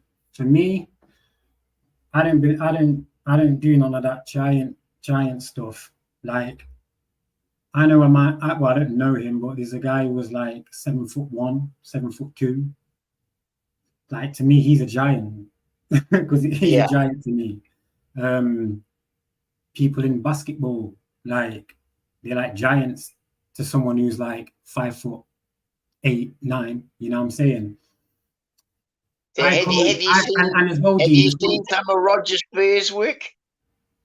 No, listen, and also as well, I've been to a lot of countries. I've been South America. I was in South America for a long time. I've been to a lot of countries, right? And when you see certain other like mythology and they talk about giants, they don't really talk about like huge, massive 20 foot, 80 foot giants, because for one, where are the giant trees? Where are the giant like gardens? Where are the giant fruits? Where are the giant this and that? Like where are the giant anything for these giants? Like everything's in proportion for us, and always has been. I get that. You know, where are they? Question. But you know, I don't know whether you've seen some of Roger Spur's work, but he's talking about stones with blood in them, and he's had them tested, and he's found that there's DNA in these old rocks. Now, I mean, you say you can't see the giants in the landscape, but if we're going to go back to saying, is this realm made up of those that have died before us? I cannot dispute that. I can only see that whatever lived here died here. and left their body behind. I can't see this place being made up of just tin and steel and rubber and things that we are worldly minded to think of. I see this place as dead, as the decomposing life of past living creatures. And even though you say you cannot see a giant being, I know that those giant beings were here. You might not be able to see these giant trees, but I know they were here. You might not be able to see the trees that were here 1,000 years ago, but they were here. There wasn't. They were here. They were cut down. And urbanization, Blue, has destroyed this place more than once. Yeah, I agree with that. Urbanization, did you say? Yeah, I agree with that. Yeah, but I just don't agree with huge giants that would have been over 100 meters. Because because if you think about it as well, they talk about where there wasn't much oxygen, where everything was more silicon based because it was more crystallized. The things in our phones, the silicon in our phone is from the crystal what's crushed down. Silicon holds memory, right? They're saying there was more silicon than oxygen. So I don't think anything could grow that size. Bearing in mind, you have certain things that grow to the perspective of where they're going. So in my pond, I've got a koi carp. It grows to this big, so it has to be in something big because it grows when it's in a deeper depth. So I can only have it for a certain time. That's why you have whales, the way they look. Earth doesn't work like that. Remember, there's 3 realms. There's the water, house on ground, and then the air. You don't get massive birds like pelicans trying to fly. I mean, flamingos and ostriches trying to fly because they're too big for that realm.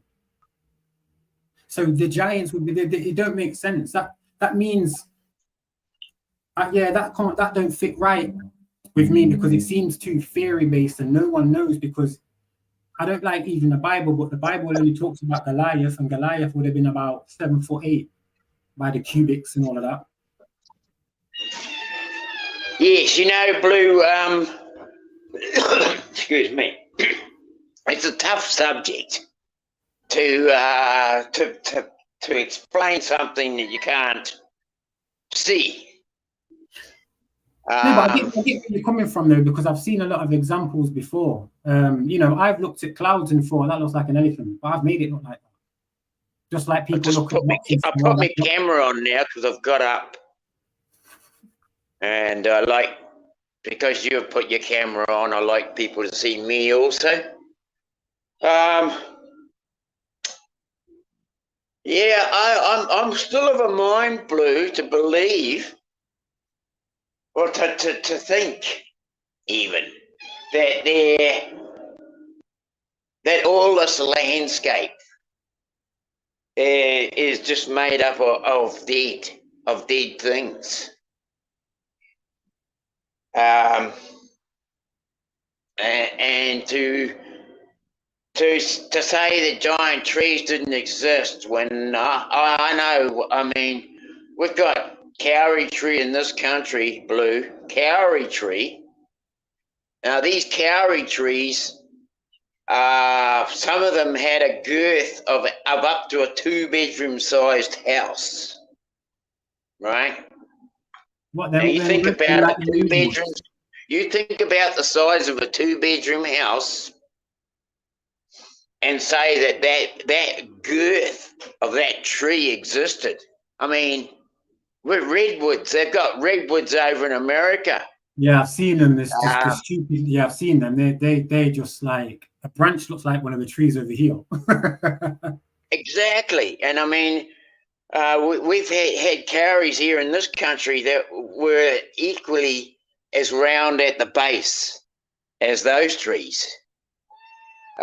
You may not be able to see them now, and many people here in New Zealand wouldn't believe me if I said it. But I have stood on stumps myself and looked around the stump and thought to myself, you know, I wish I had a bloody camera right now. I could show this to people and they wouldn't believe me if I, you know. But even then, with the camera, they would say, that's just it's just true, untrue. It's too incredible to be true.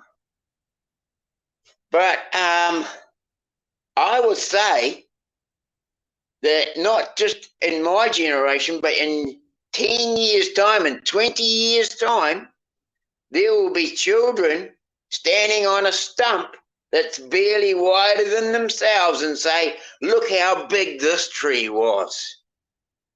Because they will only have that to refer to, right? They'll only have that size to refer to. And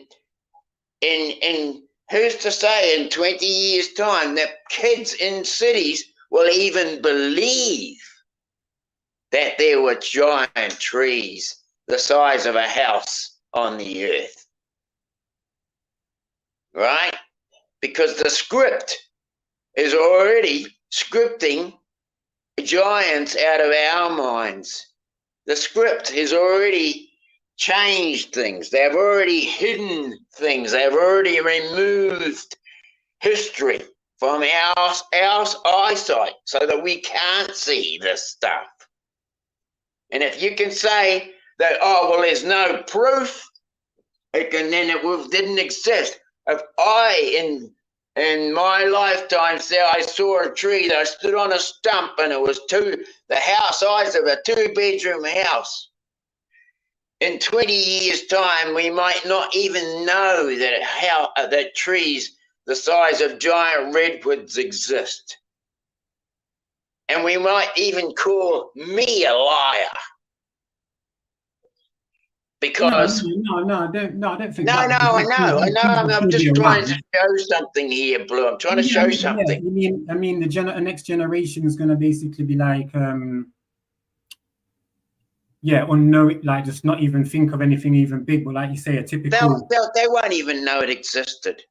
They won't even know it existed. There are many things in this world that we don't know existed because of the historians here, the ones who did giants. Are you saying giants anatomically like us humans? Because most tall people suffer with bone rickets and stuff like that because of their, you know what I mean? We can only grow in a certain proportion. We're made to grow in a certain. Yes, I know, but I mean, I feel like we're still mucked around with, Blue. I feel like even our brains are mucked around with, that we won't even acknowledge certain things. And already we're doing it. What's it going to be like in 20 years' time? Yeah, I know, but acknowledging if giants were around isn't top of my list. I'm not going to lie, Dean. To me, I don't really care because it's not something that's going to change anything to me. No, but it does show and to me, it does show that there's this element that's been here since before even their time, right? But we'll never know because the only giants they ever talk about are someone like, remember, everyone goes to biblical. So Goliath wasn't no 20 meter man. He was like 7'8" or something. He might have been. You know, definitely I'd say that any recording of history that, excuse me, I'm just going and put my partner's coffee beside the bed.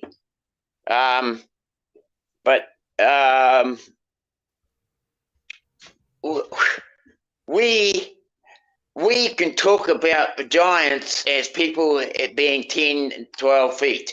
And we've got the mound builders in America. They dug up skeletons that are 6 or 7 feet, 10 feet high. Yeah, but Dean, anatomically, they do not look human like us. They have some unproportional body deformities. Yes, but they still have the same skeletal shape. And they should Even be a finding bear, more of them, though. They should even be a finding more bear of has the them. same skeletal shape as a human. If you have a look at all the skeletal shapes of all the creatures, they all have a hip, a backbone, and legs, right?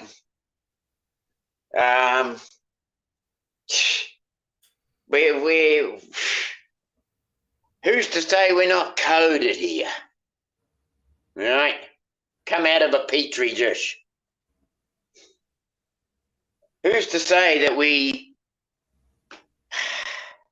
that the petri dish experiment isn't ongoing, and that they can destroy this, our history, and start all over again, and we wouldn't know a bloody thing about what was here before.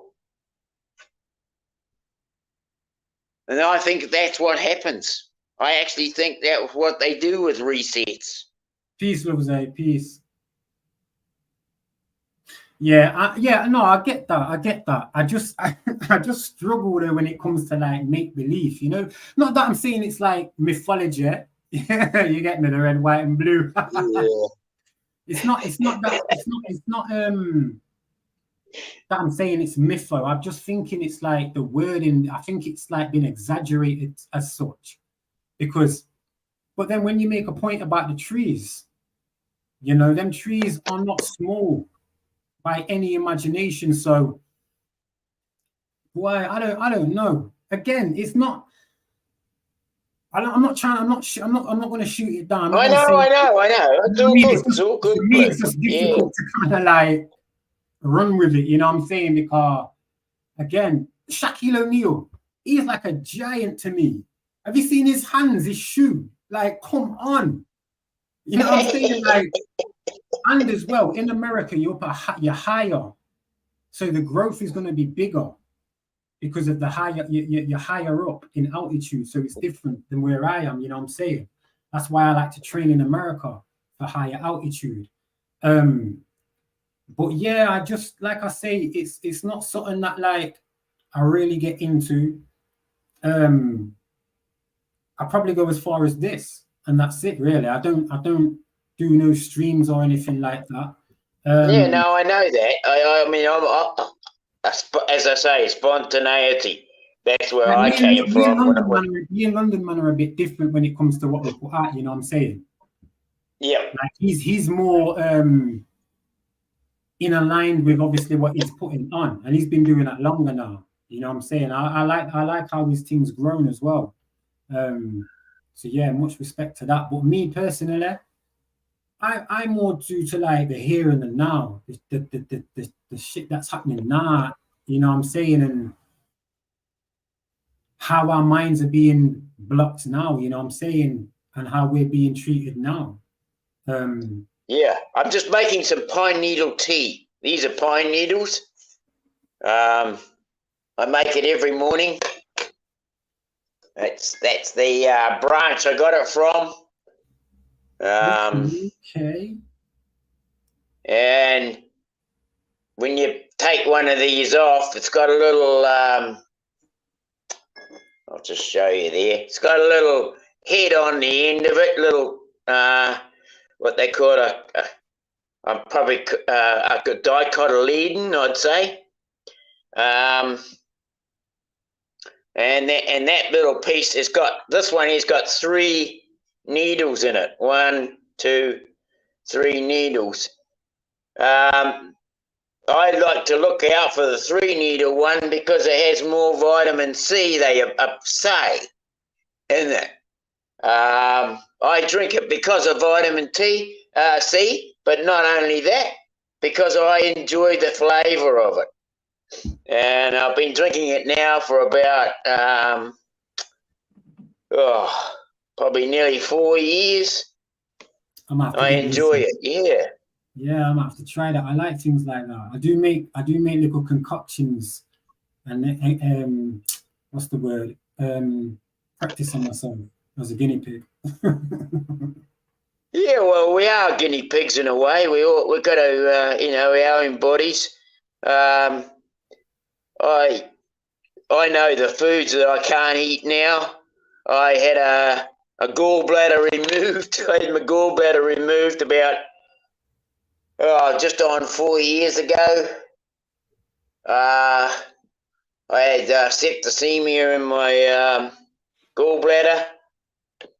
And it bloody near killed me, Blue. I got down to bloody 52 kilos. I was skin and bone. Wow. I'm actually not much better. About maybe 68, 69 kilos. But yeah, I find that drinking pineal tea, it just seems to be good for me. Do you know what you should do, Dean? Just get to a weight where you're comfortable with your limbs not being, overused, or where you're just not too achy. Like you're not lifting too much. You know what I'm saying? Because that happened to me. I got too big, so I've just got injuries around my shoulder and like my groin and stuff, because my skeletal couldn't handle how big I got, and I only got to like 82 kilograms. You know what I mean? Which is what, like 13 and a half stone, 30 something. Yeah, well, I mean, I feel I'm at my right weight. I'm knocking the door on, I'm nearly 70, but I still feel I'm fit and able. I mean, I've got a bit of a plan here for this place. How old did you say you are? I'm 69 and a half. I'm nearly 70. Yeah, man. Yo, that's mad. I don't really talk. I talk to certain elders, like certain Jamaican man, innit? Like, but I didn't really look at, you know why I didn't really watch your age? Because that's how you talk. You know what I'm saying? You don't talk like the average 69-year-old. You know what I mean? So yeah, man, I know. Yeah, it's a crazy thing, I suppose. Talking to someone from New Zealand, you know what I'm saying, who's 69 years old, like. But yo, it's like I don't even consider myself to be 69. You know, I mean, I feel like a kid some days, Blue. That's good. See, that's how you want to be, though, because if you can feel down, that's like I was saying to myself, I try and uplift myself all the time because it sets off certain chemicals, the dopamine and whatnot. So obviously you lift yourself, you let the testosterone do its thing, you know what I'm saying? And hopefully these chemicals manifest more positive than negative. Well, I think that's it. I think that is it, Blue. I think really it's how you come down to how positive you are, with your intention. I just want it. I want to be fit. I want to be able. I want to, these are the things that I want to do. I like the other morning, I woke up and I thought, well, I wonder if I can still run down to the end of the bloody gate and back, spontaneity. So I just leapt out of bed, put my trowel on, and I just ran bare feet, ran hard out, just opened the door and ran out down to the end of the section, back up again. I did a loop around and I ran back again. I did 3 loops and I thought, yeah, that's cool. I can still do it,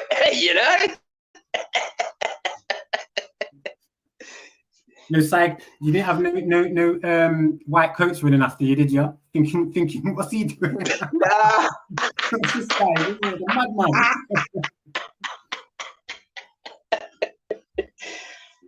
Yeah, probably there's probably been a few that probably would have liked to have run after me and put me away.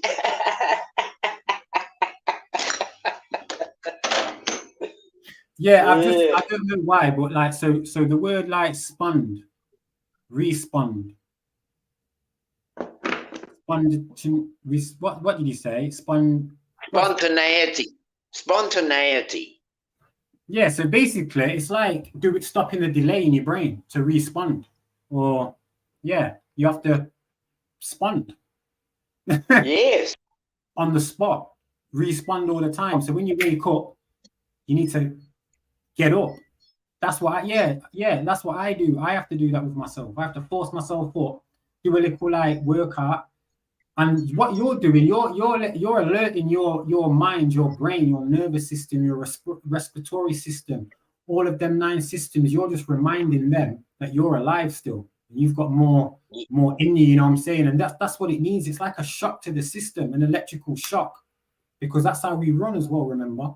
So yeah, man. Just I wouldn't say do it all the time, but you know what I mean, just in case you pull a muscle, pull a hammy or something. But I would say when you get up in the morning, drink a pint of water, have a banana, do some star jumps, you know, a few little squats, just ballistic exercises, get your arms rotating and things like that, you know, throw out a few jabs or whatever. Just let your body know you're alive, you know what I mean? And even at your age, your body will respond. The only time it don't is if we feel like, oh, we're too old for this and we can't do it. Then the chemicals exactly, Blue. Yes. There you go. When you start thinking you're too old for it, that's the big thing. That's the mind for you, you know. And I mean, it's script also. We've got a world that that's pushing the envelope about how when you get older you're going to lose your memory. No, that only happens if you stop using it. Exactly. But you know, it's a lot of script though. There's a lot of script going on too, you know, Blue. Yeah. When you've got ads telling, I mean, when I get ads sent to me every day in my emails about needing insurance for old age and for your death, to pay for your death, you know. I mean, I don't even acknowledge it, Blue. And fucking, I delete the shit out of me bloody emails, and I go, stop fucking sending me this stuff. I'm not interested, you know. But no, there's a lot of things they say. There's a lot of things they tell you when you get older. You lose your synovial fluid, you lose the lactic acid, and this is why people have muscle issues, or because when you get to a certain age, if you're not doing gym or workout still, you know, obviously executing it for how you are, then after 60 years old, this is when all these chemicals set in and just stop. They're always going to be there, but if you're not always using them, just like the chemicals in your brain, if you're not using your brain constantly, then it gets to a point where it thinks to itself, "Oh, you don't need me no more. So I'm just going to shut down and give you Parkinson's or Alzheimer's or dementia." You know what I'm saying? And that's true. That's true. Yeah. I believe that. I believe that's what happens, and I think it comes down to, Blue, is comfort, right? Mm-hmm. We are too comfortable. A lot of us are too comfortable. There's too much convenience nowadays with all these appliances, and these appliances ain't doing nothing good for us. We've took that physical kinetic energy away and give it to these devices that are rather divisive. Yes. You know what I mean? So again, a lot of these illnesses, they do.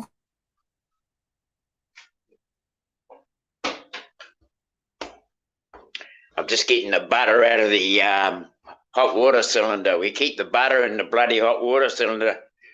Otherwise, it's that hard. Get rid of that butter. Get rid of the butter. Too much saturated fats in there. You want polyunsaturated. Because that's what clog up your, you know, basically it's just like anything in it, like your sink. Remember, just think of your esophagus and your trachea and your food pipe being my dad ate butter, Blue, until he was 93 before he died. Yeah, not that type of butter. Not that butter. He was eating proper churned what's just been freshly churned more time, you know what I'm saying? Exactly, exactly. That's what we buy. We don't buy, buddy. What do you call it? Plastic butter. Yeah. We buy real butter. Butter, I don't know what they're called.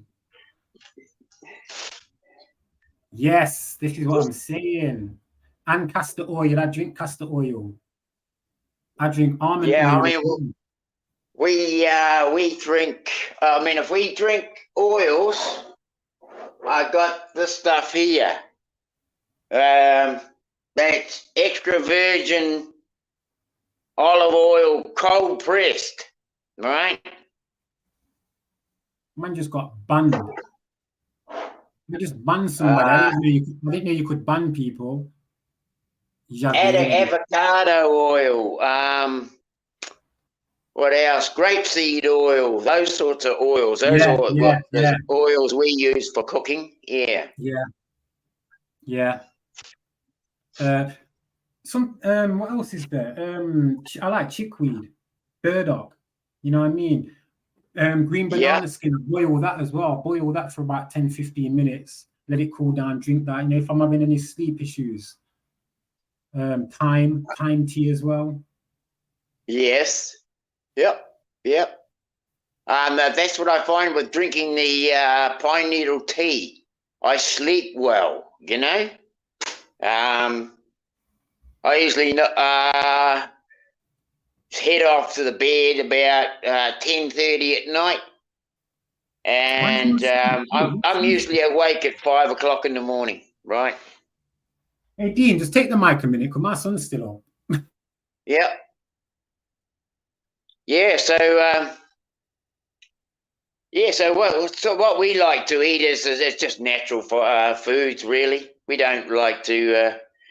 I'm not into canola oil. Actually, what I use canola oil for is my chainsaw. Actually, bloody the old chainsaw works well on canola oil. And the good thing about the sawdust is you can use it for smoking, like smoking different foods that have come out of the chainsaw, because the oil's, you know, it's a natural oil, food oil. So, not that I like, as I say, canola oil. We use, as I say, we use natural oils, grapeseed, avocado, and possibly and olive oil, basically, are the ones we use. But anyway, let me have a look around. Let me take the folks around to show what we've got going on here at the moment, because it's early spring in New Zealand, and it's a bit of a cool, wet day. She's cloudy out and about. But here's what we're doing over here. Actually, I'll turn the mic off so you won't hear the wind. I'll just show you around.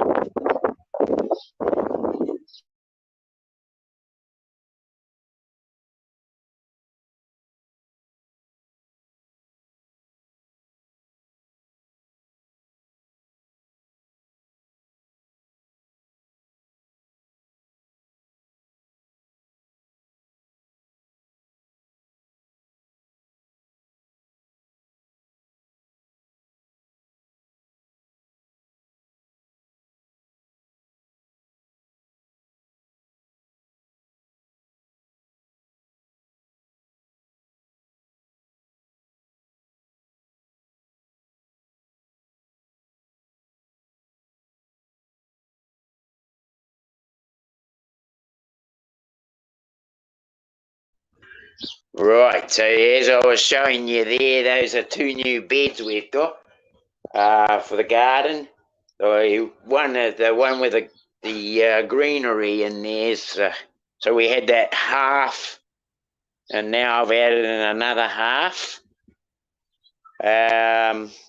We've got leeks in there, and garlic, and I think cabbages and collies starting there. the other piece is just that's sitting on carpet actually at the moment, but we're going to get another couple of trailer loads put on top of it, and that's going to grow cucumbers, pumpkins, and those sorts of vine type things there. Yes, so I'm just showing people around the section here, Blue.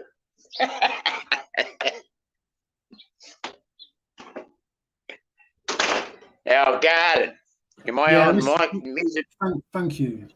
If anyone wants to come up, I'll put the thing in the chat.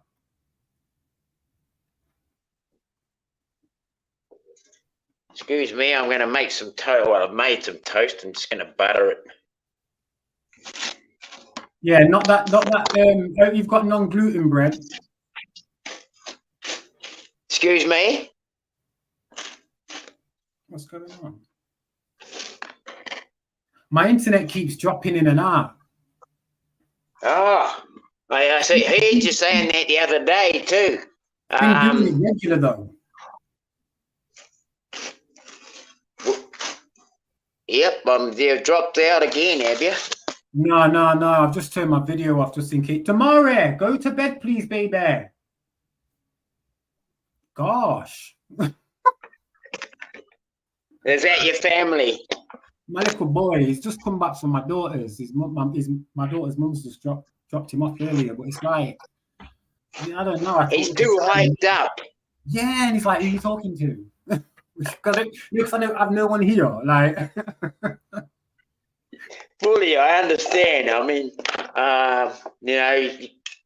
you want to talk. You got it when you've been away and somewhere else. You just want to talk and tell everybody what you've been doing. You know.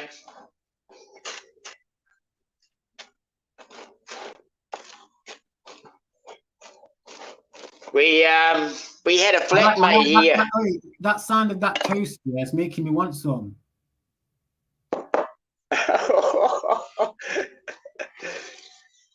I'm just making some for Maureen at the moment.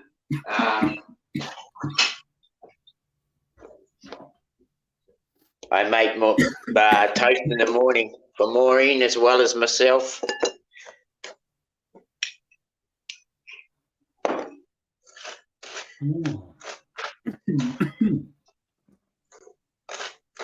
Yeah, I do try and watch what I eat, but it's kind of hard nowadays as well. But yeah, I'm not as strict as I used to be, like when I was in competition and that. So what competition were you doing, Blue? Well, I used to do Muay Thai, mixed martial arts. Like I fought like Muay Thai, just Muay Thai, like in Thailand, and France, and Belgium, and places. Well, like I've had a lot of like other fights in certain other organizations, like Cage Fury and things like that. Bellator, One Fight One, where I've come to America a lot of the time. I've got a lot of family in America as well, so I've been over there a lot, fighting in certain bigger organizations. Right, and so how long have you been doing this, Blue? I turned pro in 2011. Yeah, because I came out of jail, did amateur fights, and then got straight into professional because I am good at kickboxing. I was good. Yeah, it was a talent that I had that really I should have flourished even more, but some things aren't always meant to be, you know what I'm saying? I think not that was my calling, because that was something that I just love doing as a sport. I think my calling's more of being a father, a nurturer, protector, a giver, them type of attributes. And I'm a fighter in general anyway. You can't be around me or be with me and not have my protection if it's needed. Yeah. You know what I mean? I'm always one of them who will protect someone who I think is being bullied, or someone who's seen in a weaker state or vulnerable, you know. So I've had it sometimes. I salute you for that, because if that's what you're called, if you're good at something, as a fighter, then to me, that means you're a protector, right? Yeah, because I don't hit women. I don't hit my children. I don't like things like that.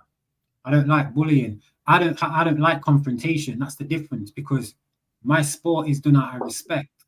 You know what I'm saying? And I have a regime, and it's not something to be messed with, because I can't mess about in the streets and fight with people if they ain't got no weapons and they ain't really fighters. They'll get bodied. And you're not supposed to do that. I'd rather talk. My confrontation only comes within the ring or the octagon or the cage. You know, I have fighting talk, which is when heard is like how a lot of us come across now. You know what I mean? More intellect, know what we're saying and who we're talking to, and what message we're trying to convey to them. You know what I'm saying? Yes. Well, that fighting talk, I mean,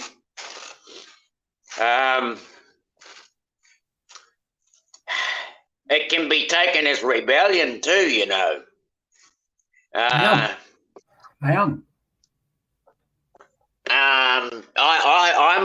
I find that I am more of a rebel, and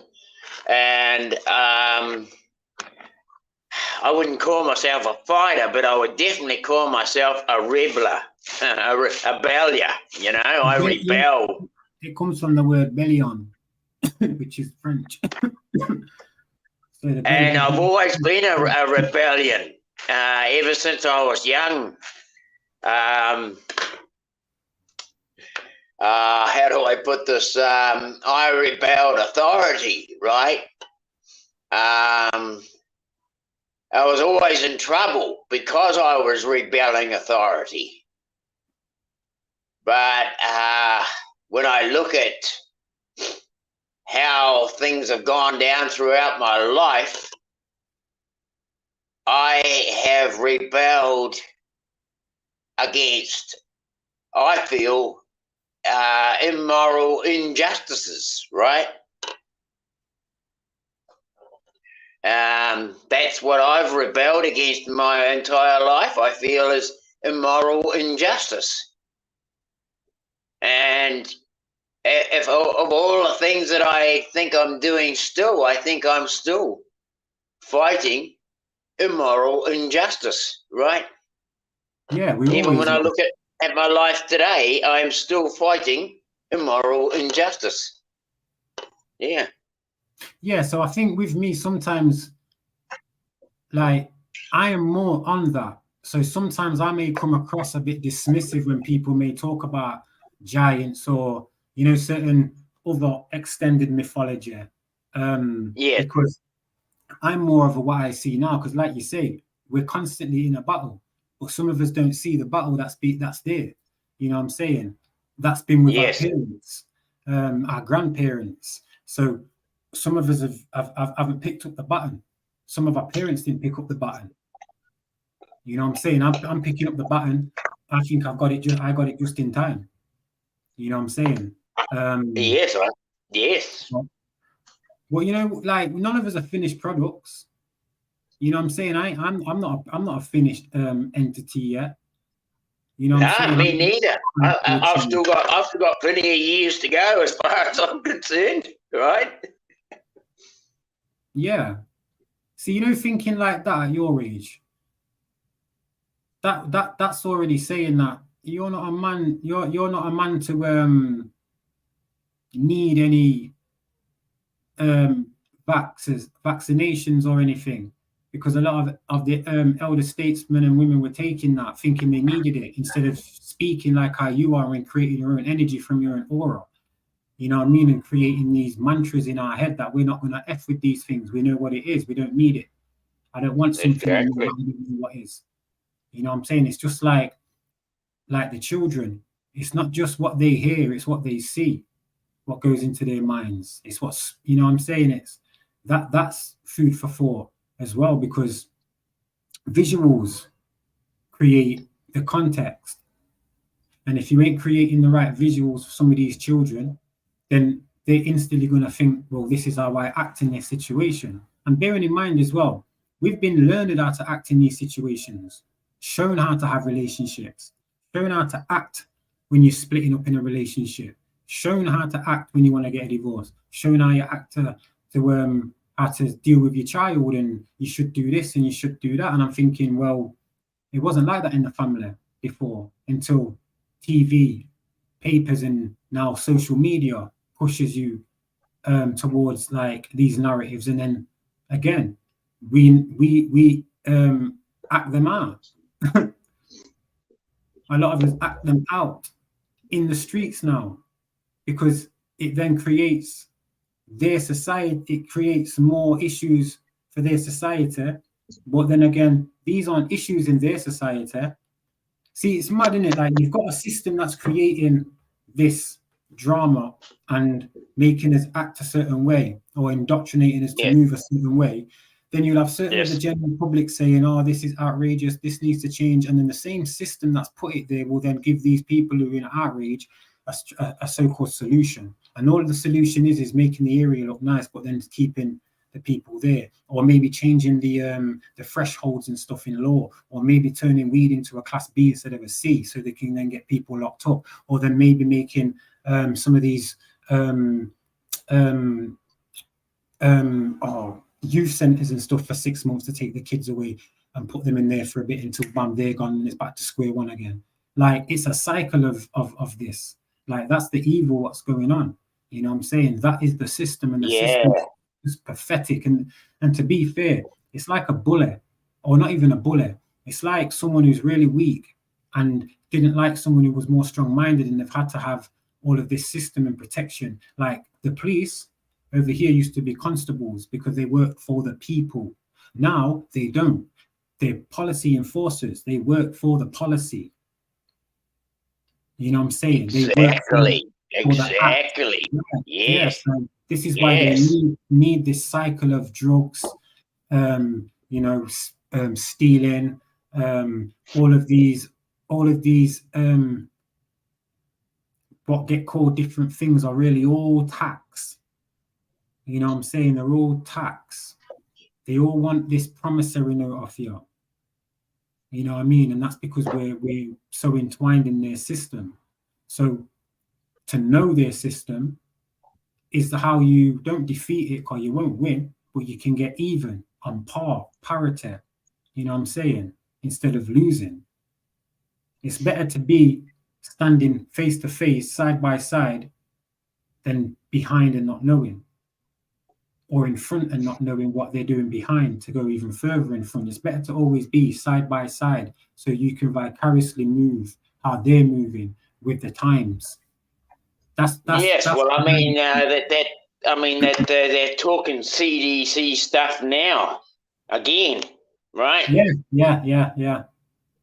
I mean, I don't want to talk about the subject and breach it too much, except to say that I feel like that thing is going to be an ongoing bloody. Well, look, you can talk about it. You say it in a certain way, because obviously, you just don't. Look, they need a certain percentage of people to have it, and I don't think they've got that percentage. Because I think they have in New Zealand, Blue. I mean, I don't like to admit this, but I think that anything up to 80% of our country has had it. Wow. And it's fucking horrible shock. It's a horrible shock when you really have a look at the figures. I mean, everybody knocked me over. I've been looking into it. But sometimes I think we've got over 80% of our country's already done it. Hell, that's fucking sad.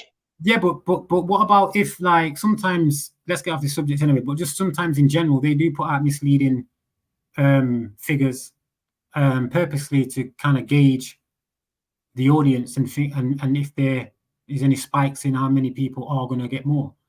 You know what I mean? They do it all the time. It's it could be a ploy. I'm not saying it is, but they've used these ploys before. For sure, I fully understand it'll be a ploy, even with you know, I mean, everything I feel is a ploy anyway.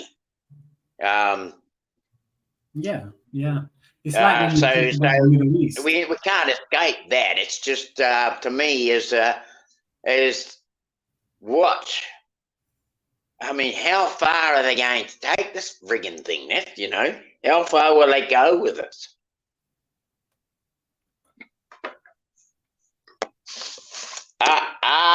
It's as far Smart as with everything. It's like smart that isn't going to be the thing of the future. it's like anything though, Dino. It's as far as the people let it be taken. And that's with anything. You know, that's with your local Excuse me. your local Okay, well, I'll tell you what. I mean, I can see two sides of a coin going on. I can see that we're shifting.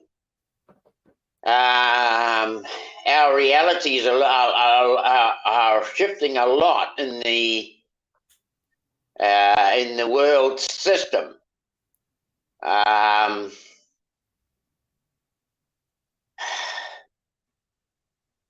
can also see that there's a lot of people waking up as well. What I did note about the last time that what we called the world lockdown, right?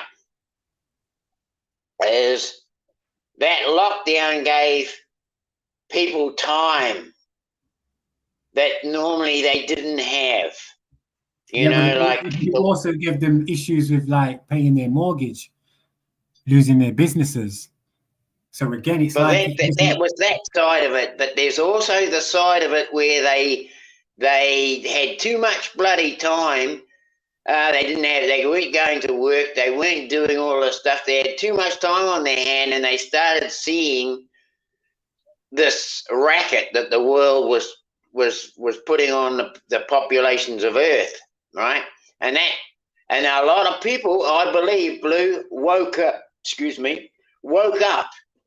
in that time more than, say, any other time for what I call a wake-up period, right? yeah. You know, if you have a look at it, there have been a lot of people who woke up because they had the time to look at some of these videos that they never had time to look at before, right? Yeah, because I think it was like it was like, you know, this type of thinkers were bombarding these people with so much to look at, to where it was like, well, can't be really conspiracy that much anymore. But you know, it's like I say, it's like the ongoing battle with people within our groups and communities, because, you know, on one hand we're talking about not really like being aligned with what they put out on media for this, then to use these media appliances for their subjects. A lot of people do that. We're not. This is why we don't hit their algorithms, because we're not using it for their subjects. We're using this tool for our own subjects. And this is why we're so far behind, you know what I'm saying? So it's like we grow within us. We grow within being shared, our lives being shared a lot of the time. We don't grow through algorithms, really, unless you're talking about what they want you to talk about. And recently it's been aliens and shit like that I just don't find fathomable or even important, because no, there's far too much going on in the real world, and they want to bring aliens into it now. When I'm like, when my £20 shop is now like a £30 shop, and they want me to turn around and think about aliens. No.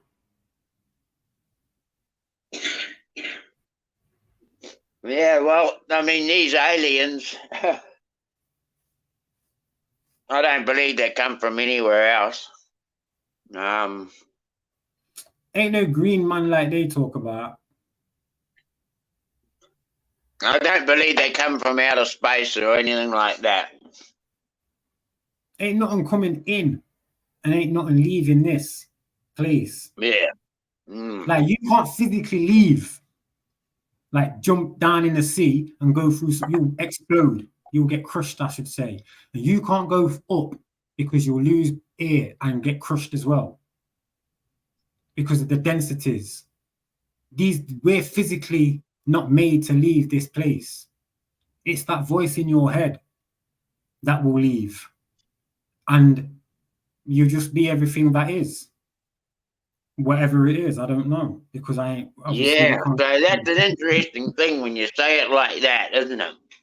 I mean, you are saying basically that no living creature can leave this place, right? No, we're here for an experience. No, the only way to leave here would be, we would think, as a spirit, yeah? Well, the spirit's breath, Espirito. But the voice in your head is basically like the seat of your subconsciousness, which is obviously connected to whatever's creating what we see and what we're on. This simulation, or whatever you want to call it, this architecture, this living organism that produces constantly. You know what I mean? This flesh would biodegrade into that on the earth naturally. And obviously what was in this vessel, which is the voice in your head. So the only thing that we could say left out of all of it would be the voice. Yeah. But then is the voice anything without the body? Right? Well, the voice won't be anything without the breath of life. Because it's that. See, I won't lie, I haven't looked fully deep into the intricacies of the brain, and if that brain gives the response to the heart to pump, because the heart's a muscle and it pumps. Is it pumping because of the brain telling it to pump? I think so, because it's working off an electrical impulse and current, which is directed from the central nervous system, which is in your brain and down your spine. So in order to that happen, I can only comprehend for me that the brain is what is operating. That's the central hub, you know. And then once that shuts down, but then it can shut down, but you still be alive. So I'm saying when you've had to take see, organs have to be. But there's a conscious brain and a subconscious, isn't there? Yeah, that's when you're like in a coma. So like when you're in a coma brain, the subconscious. Yeah, but when you're in a coma, you're not aware of your subconscious because you're not linking it. You're dormant. So your subconscious needs like a kind of like a push for you to know it's there. This is like when we do. This is what brings me down to the question: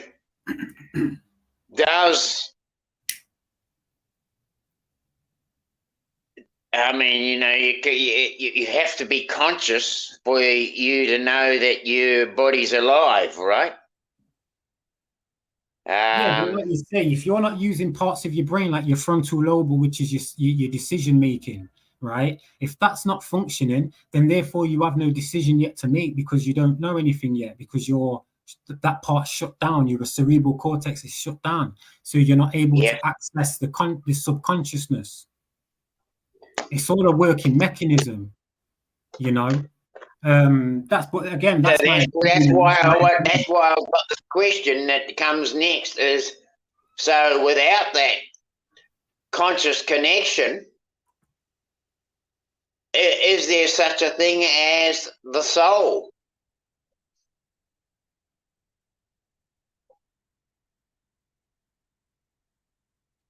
To You know?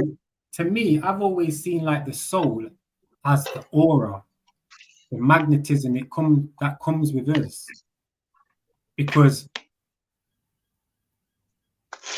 we emanate a frequency naturally. We all do, which has been disrupted, one by too much influence within our mainframe and our brain, and two because of the man-made frequencies now, and what have been for a while, like the radio waves, even when they was introduced.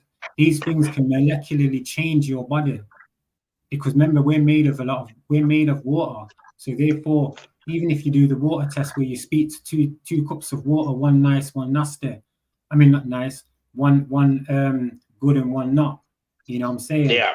The one that you haven't spoke nice good to will just go discolored. And this is how we are. Like, we need to see ourselves more than just what they're thinking we are, or telling us we are. You know what I'm saying? We are the most complex organisms.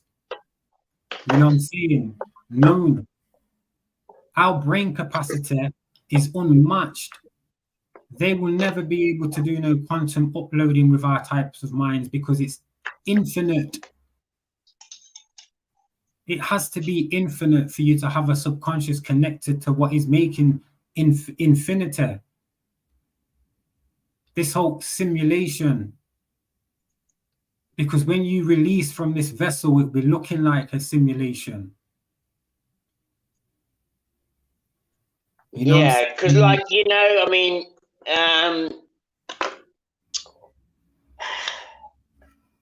I was working on the subject of comfort yesterday, thinking about it, and you know, if it wasn't for comfort, if it wasn't for that fulfillment of a desire, would we even know we exist? The reason I say that is that you're speaking like how when I was at uni. Even a worm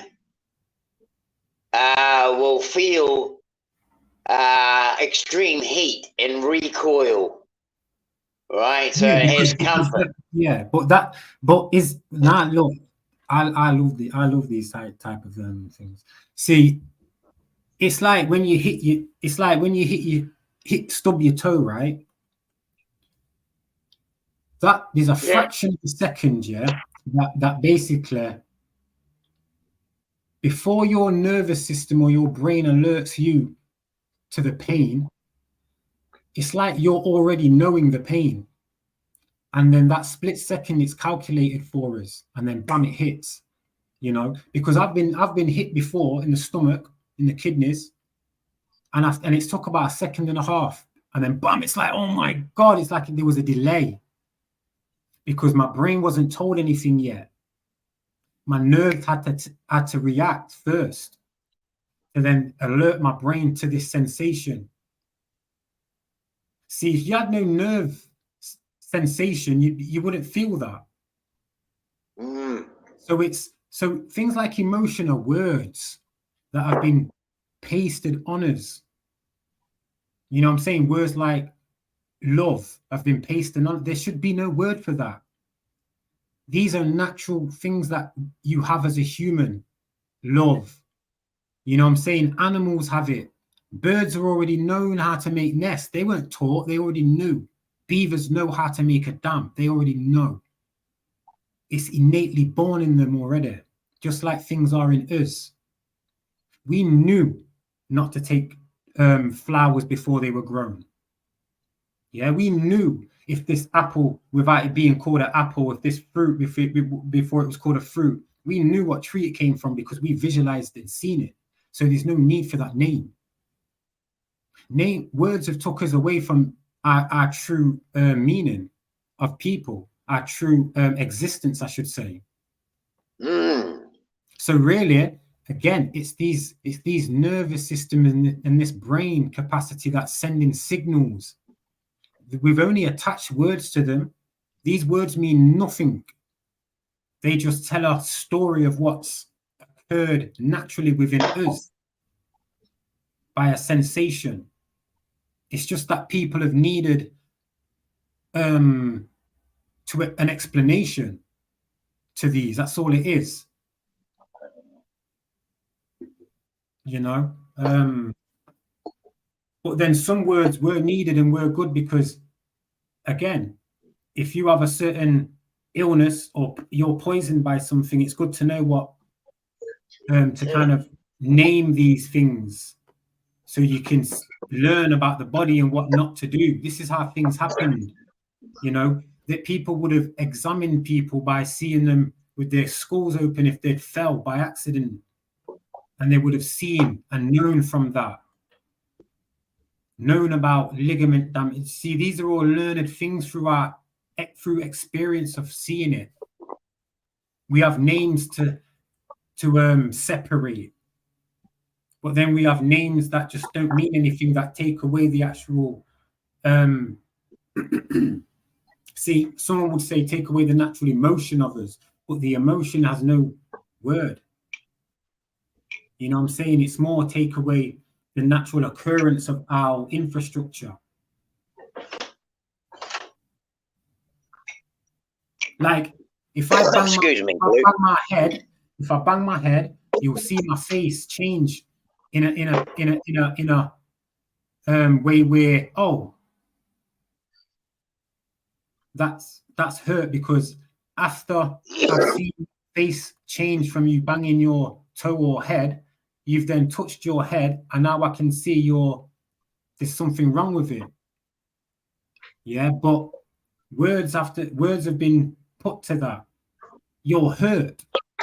Yeah, but that's the facial expression. The facial expression now has a word called hurt, if you know what I'm saying. So this is where, like, we've been modified as people, as humans, as entities.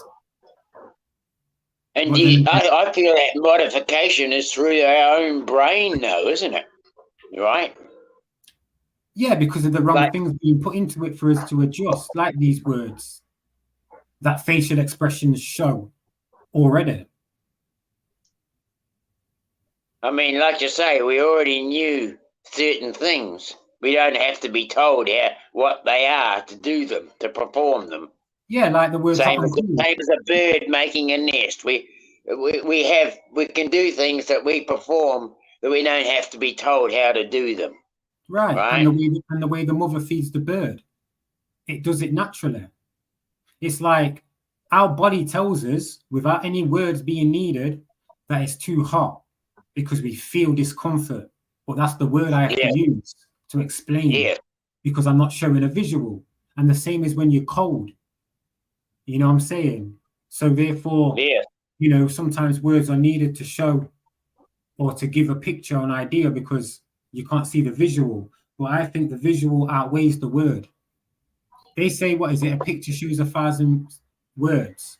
But I don't really get that, because that can lead to conjecture and indoctrination. Exactly. So the picture for me is 1,000. Oh, it doesn't. I mean, the words are nothing. You know, it is what it is, right?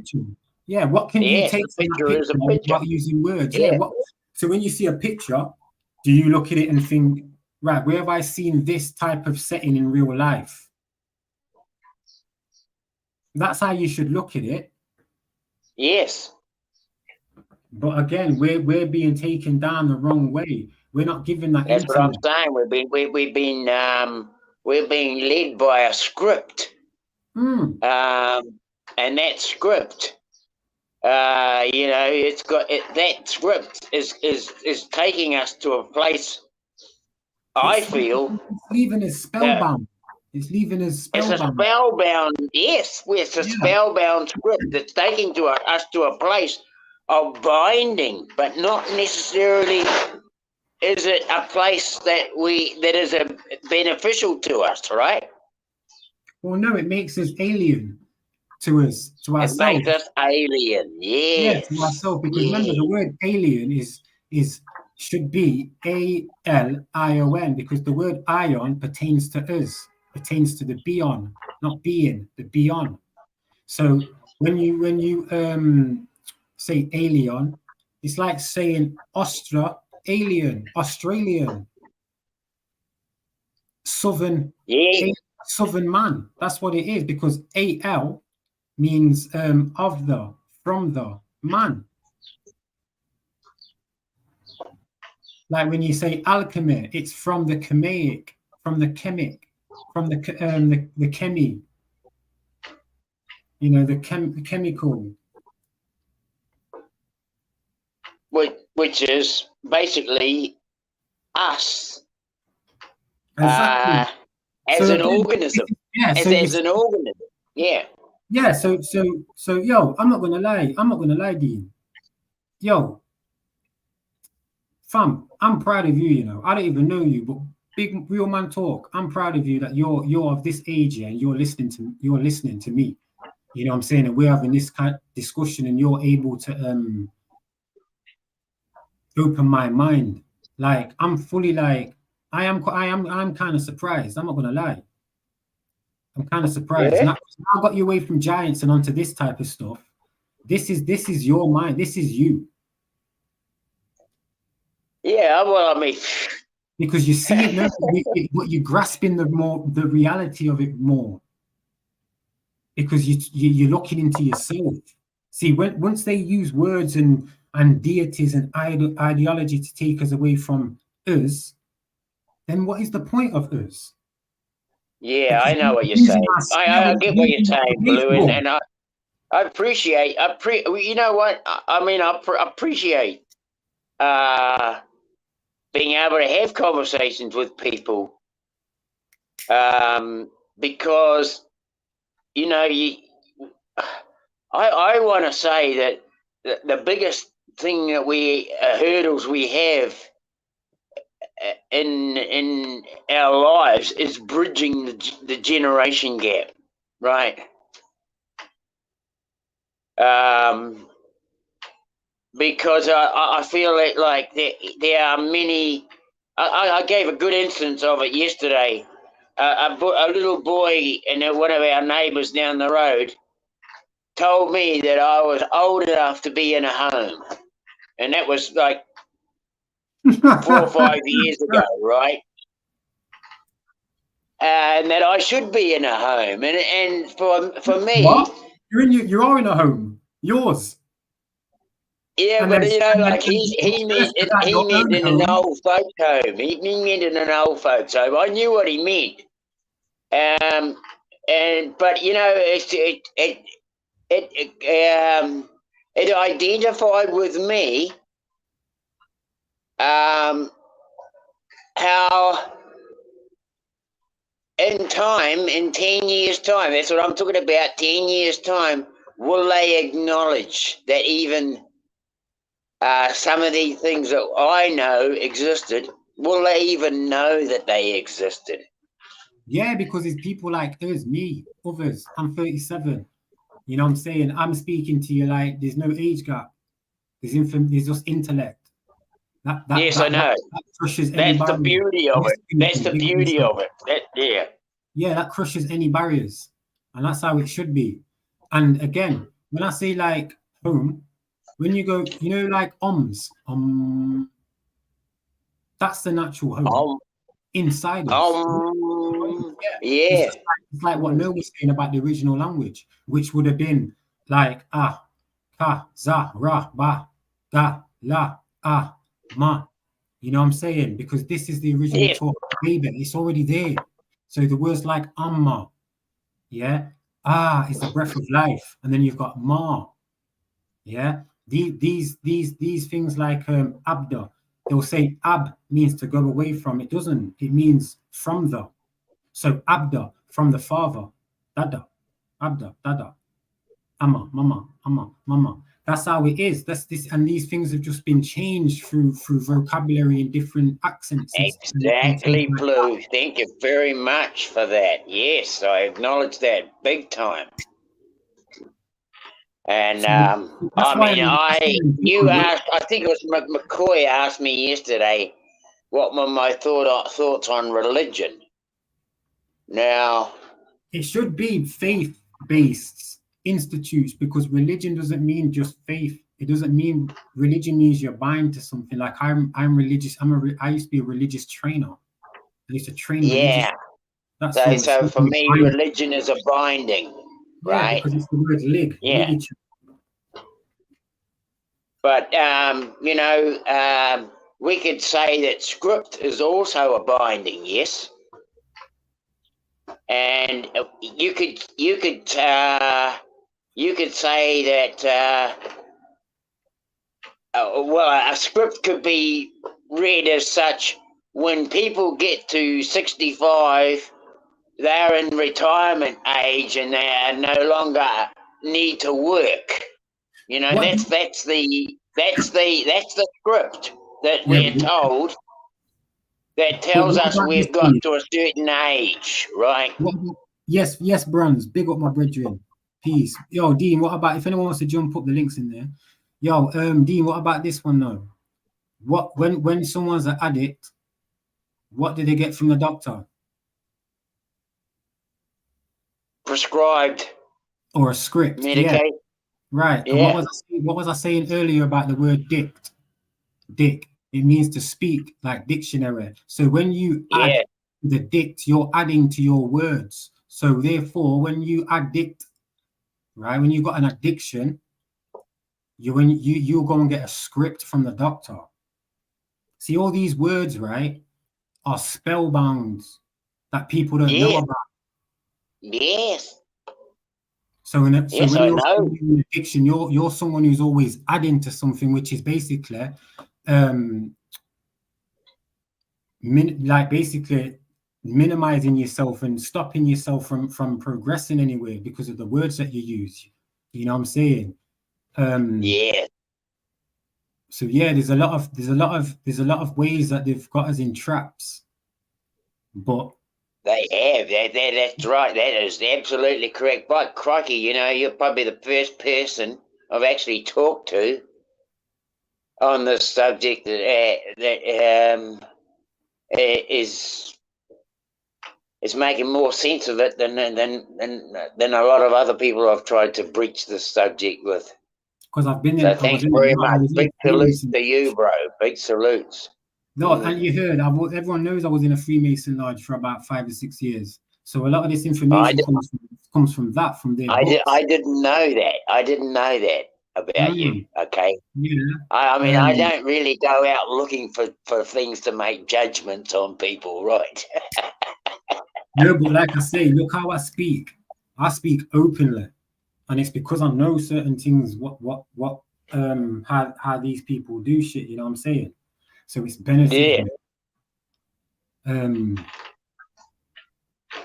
But again, like I well, say, I mean, I've always looked at the Bible as being script, and of course, and I'll tell you this, Blue, when I've known Phil amongst us are predators for about 4 years now, probably going on 5, and we got to know each other through Facebook. He was very patient with me. Basically, he started conversations in my head that I'd never entertained with many other people. Peace, big dog. And by doing that, he actually opened my mind up. We had a conversation one time. It went for 17 hours on the telephone, right? Now, when you run into people like that and you have a conversation that runs for that amount of time, you're going to talk about a lot of stuff. Yeah. Right? You're going to talk about a lot of stuff. And so, actually, I realized how open I am as a person.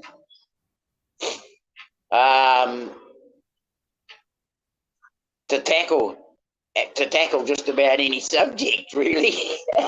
Yeah, because you know what as well, because you do live in a very discriminative country. You know, I'm not saying you are, obviously, but you know, like Australia with the Aboriginals up there, and obviously the Yeah, no, we're in a discriminative country. You bet we are.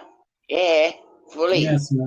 No, I say that to say, you know, like it's good that you're open.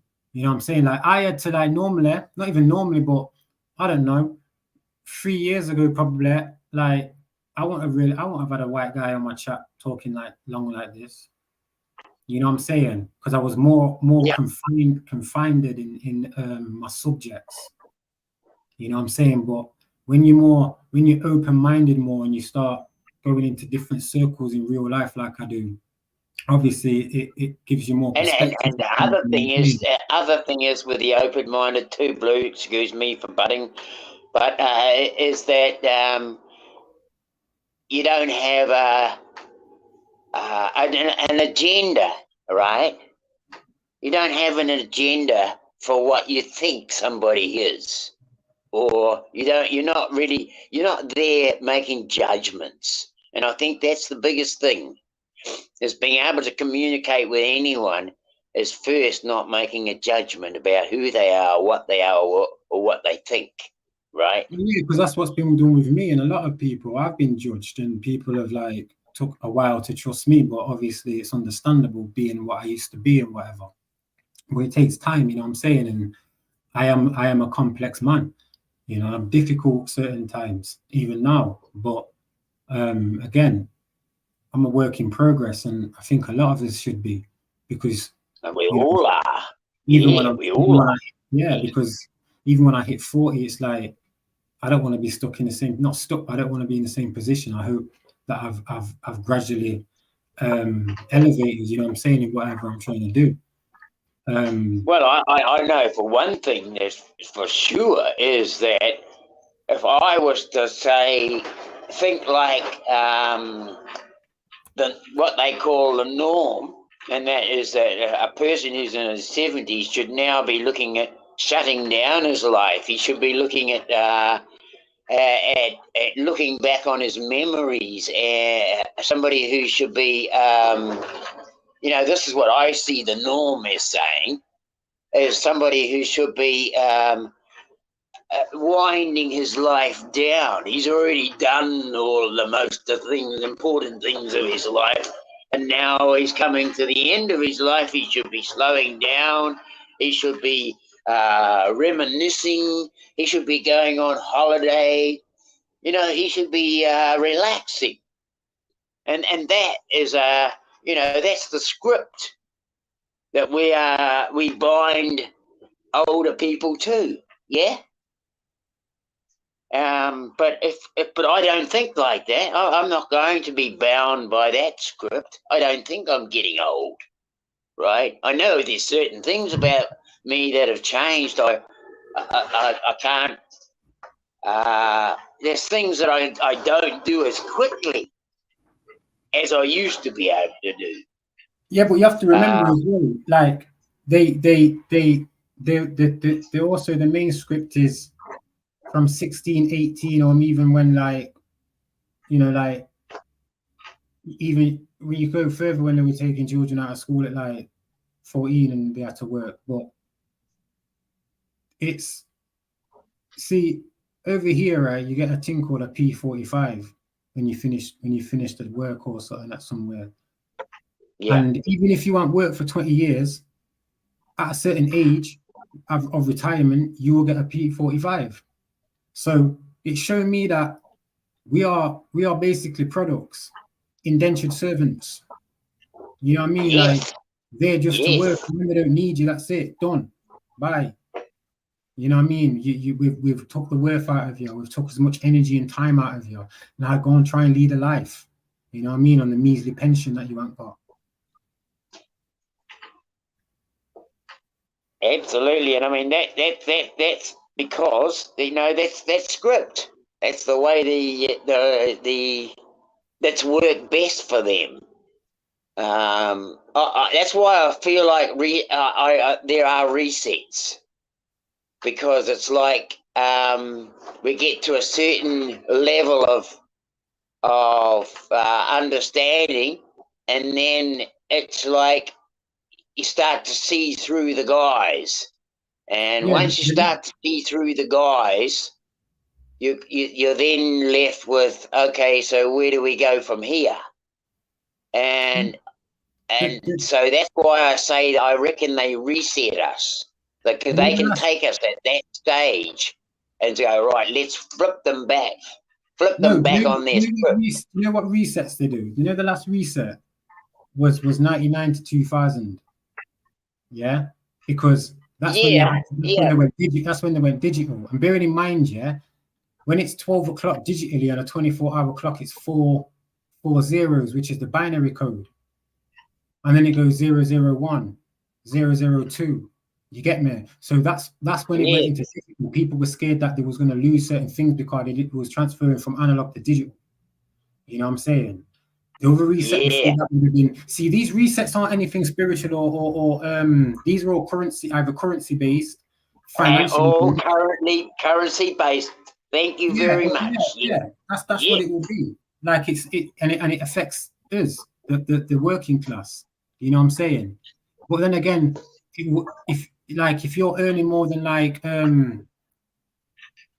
you get taxed if you're earning, I think, like 60,000 a year, you're getting taxed 35% of that. That's not on as well.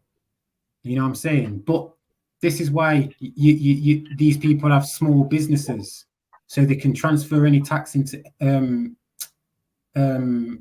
what's the word? I said it earlier. I'm not sure. Yeah, into that anyway. You transfer it into oh my days, I can't remember the name. It begins with E. Someone help me out. Energy. No, not energy. It's an actual thing. What you do. I can't even remember anyway. But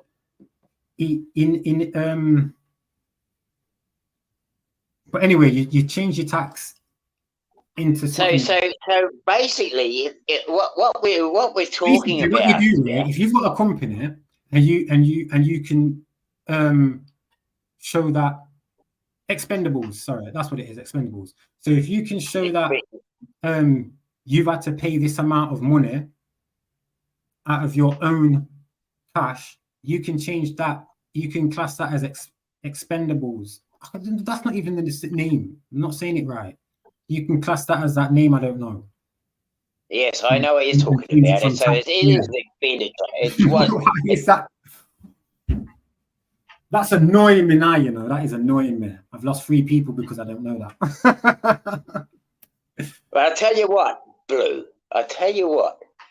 That in itself is like a nutshell, right? And I believe that nutshell can be removed from this place. And in a nutshell, the nutshell can be taken out of this place. I feel like the nutshell is what actually is the world, is the system that runs. And like I was trying to explain when I first came on, about how if we took every human off this place that had, because we're all scripted, we've all got the script in our head. If you took all the script out of here and only left things here that weren't working under script, the earth would fall back into its natural algorithms. Yeah, but they need a script because there's too many people. But the thing is, I believe urbanization, if it wasn't for urbanization in the very beginning, if urbanization had never happened, I don't think we'd ever be on this discussion. Something's had to happen though, because there were like, especially in Europe, where you had like destitute countries and just So lawlessness. each reset for me, each reset is just taking what the script is, taking it back to its base, and then revamping it. But there's different resets though. Like every few years is a reset of like prime minister or president. You know what I'm saying? There's a country what's going in. See, these are all like, for me, a lot of these things like Ukraine and Russia, to me that's all made up. You know what I mean? I don't see enough of it. The fact that you know, the big dogs of war didn't get involved kind of shows me it was more about pushing back Russia and getting rid of them, because they're a superpower, like what they don't want to be. They don't want them. They don't really. I don't know why I'm going on this tangent, but yeah, they don't want Russia to be. There's many of these things will keep resetting. The technological advancements are gearing towards one ultimate end, I feel. What do you mean, like one government? Because there's already just one government. One world government, one world system. It already is, because there's policing everywhere, and these policing don't police the people. They police all the operations and legislations and acts and statuses or whatever. You know, everyone's got a judicial system which is unfair and biased most of the time. Everyone's got a certain outrage of local council, government, food prices, gas prices, energy prices. So it is a bias. Everywhere is the same, because it's all run under one regime. That's why no one country is really like. So there is a bias towards, to me, between natural living things and unnatural, not non-living, right? There seems to be a bias going on, right? Because in America, there's like they came and made, like Monsanto came, made a monopoly, took a lot of land, and basically throughout time in places like in America, you can't even grow your own fruits. You know what I'm saying? Which then pushes more of their GMO food. Because basically it's like growing a weed plant and taking the cuttings from the mother and then just growing it from that. That's how our fruit's being done. Because they won't allow us to grow it in bigger gardens and take some of this land, you know what I'm saying, and produce it for ourselves, because then it takes away their operation. Well, they profit. You're only allowed to do things in small moderations, you know what I'm saying? This is why I said earlier, this is why people jump on bandwagons and just go with it. They're blind eyed to things, you know what I'm saying? Because they don't really want to put the effort in, you know? I mean, that's what I was talking about, comfort before. That's why they have this agenda. Look at the word. Because people find it easier to have somebody else do it for them than to do it themselves, right? Well, yeah, because look at the word fort. F-O-R-T. What is a fort? You get me? It's a compound which basically stops anything from coming in and keeps you encapsulated and safe. That's what comfort is. That's what that word is, basically, where you're either comfortable or you have comfort. You know what I'm saying? Because you're within yourself, and I think people are too comfortable. You know what I mean? In their own fort. And that's again, and that, how can I say, again comes back to urbanization and to why urbanization plays a big part in this.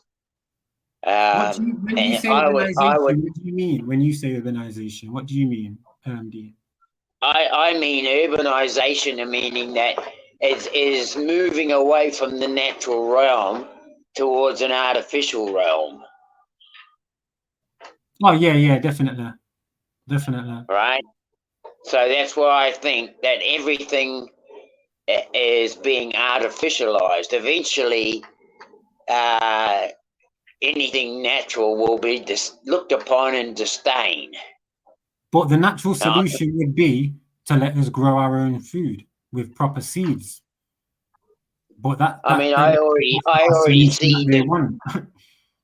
I already see disdain as being the number one cause of why people don't want to do those things anymore. You know, because they just Well, the food's very bland. The fruit is bland, very bland. Like there's no proper taste. You get more artificial taste from some of these sweets and drinks now. You know what I'm saying? Banana milkshake tastes more like a banana than an actual banana. Chickahominy yeah, I know what you mean. I mean, I've got an old pear tree that we go and get pears off. It was probably growing. Somebody threw a bloody pear pip out of the car window, right? And that was in the old days. This bloody tree it's got to be at least 60 to 80 years old. This tree, That's right? crazy.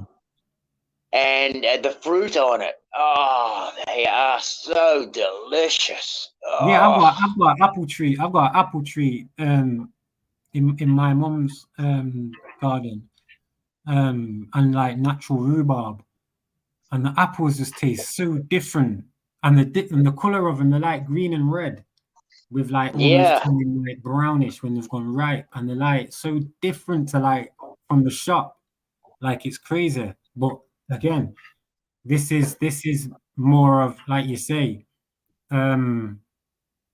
they've minimized this from being able to live naturally while giving us GMO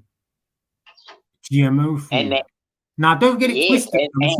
It's not like they're building a disdain for anything natural, right? I don't know. Yeah, I feel the world is doing that because, you know, like if you start producing fruit and vegetables that taste bland. And then you start introducing lollies that are really sweet and tasty. You know that you've already, you know, you're creating a disdain. Do you know what, Dean? I think if like, all right, then there's a plum tree right around the corner from me, and it's been there for years, and I get plums from there sometimes. And when I eat one of them plums, it makes me just like, why are these not, you know what I mean? Like, why are the ones so fake? Like, everyone will just be like loving a strawberry. That's you, Blue. That's me, Blue. That's you, Blue. That's probably a lot of people in our age group. But is it going to be the same in 30 years' time for your children? Will they see that plum tree the same way? I'm drilling it like a sergeant into their heads. They know, I tell them. I hope so. I hope so, because we need people who will remember to hopefully keep drawing people wanting to come back. I really do hope that my son got told to sit on his own in classroom because he wouldn't. He don't draw when he was told to draw the earth, but he drawn it flat, and the teacher was like, "Why have you drawn it wrong like that?" And he's like, "It's not. That's how it is, like a map." Because that's how I've shown him for like 3-4 years. My daughter's the same. All of them are the same. You know, so I've had to phone the school today and reprimand the teacher. Good on you. Yeah, they're on it. They're fully on it. You know what I'm saying? Well, I mean, that's cool. And I mean, I have talked to Phil about about the 100th monkey. You know, it's where like one monkey washes its food on an island, and then after a while, the whole island is all washing its potatoes I think have you not seen that one? That That's what I'm, that's analogy what where I'm doing. That's what I'm doing to my children. I'm trying to instill stuff in them that I didn't have as a child, so that any of their little friends around them will see what they speak about. Because I tell my children no, not to beg friends. You know so what I'm that saying? to My me is children- the 100th. That's the 100th monkey in action right there. Right, okay. You know, and I It's kind of difficult feel that really. that's the only thing that really works here is the 100th monkey. If you were to look at, say, my generation, and take 20 years off where we are now, how many people were in biblical time, say in a biblical age, sprouting the Lord's Prayer, right? How many people in that group would have been around the 100th monkey power surge?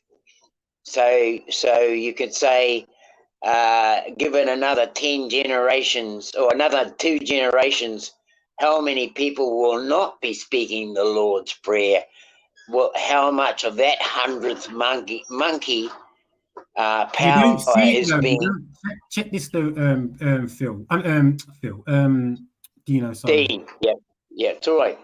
Remember, in most films, right, we don't see nothing really biblical that much. We see more satanic type of stuff. We see ritualistic shit. You know what I'm saying? Because remember, gods that they sometimes speak about, like Jesus is a conglomerate of different gods. Even in the Bible, they talk about different gods. Like when they talk about the 2 fish, feeding 5,000 with 2 fish. That's knowledge about Neptune and Poseidon. That's what that's talking about. Because obviously they For were fish sure. people. And obviously, you know, children are in a school because of a school of fish. And fish, Jesus is a fish symbol as well. Yeah. And Yeah. even when you say the word fish, it should be pish, like Pisces or pish. That's how you say it. You know what I'm saying? So is that how you say it? Pisk. Yeah, like a pescatarian. Right. You've got the word Because pescatarian. People say fish. I'm a pescatarian then because I was born in February. Yeah, but then people say fish though, don't they? So like I say, we're all like mixed up by accident with certain things we're saying. So I think if we were speaking like on the same vibrations of speech, you'd get more energy from it. But we're like giving puppets to listen to, same old scripted bullshit to listen to all the time, even on YouTube. Same old arguments, same old debates. You know what I'm saying? Nothing really like happening. Everything I've spoke about with you today, I don't really hear people speaking about it. And personally, it will get too mystified and too mythical for me. You know what I'm saying? I don't use belief. I use what I see and what I think and what I comprehend. Yeah, I know, but we still managed to have a go at these conversations, though, Blue. And you know, that's the beauty of it is that it all depends on the person you're talking to, doesn't it? You know. Yeah, exactly. But I don't know. Not many people in my age group. I feel I can talk to because not many people talk like me. Maybe you have to be the monkey then. You may have to be the 100th monkey. But I'm glad to be able to talk with you. You how old are you? You're 30 what? 37. 37. Yeah, that's so bloody cool. You know, I mean, I enjoy talking with younger guys. Excuse me, I'm just tapping out my pipe. I smoke a bit of weed. By all means. Yeah. It's what I do. I've just given up cigarettes, actually. Bloody hell, I tell you. This is day 4 now. Try and get a THC vape. from a dispensary. A what? A THC vape. We don't have dispensaries here, Blue. I mean, the dispensaries here, I don't know. There might be some in some of our major capitals, right? But Where's my finger on? One of them. oh, okay, Can you see the THC there at the top? right.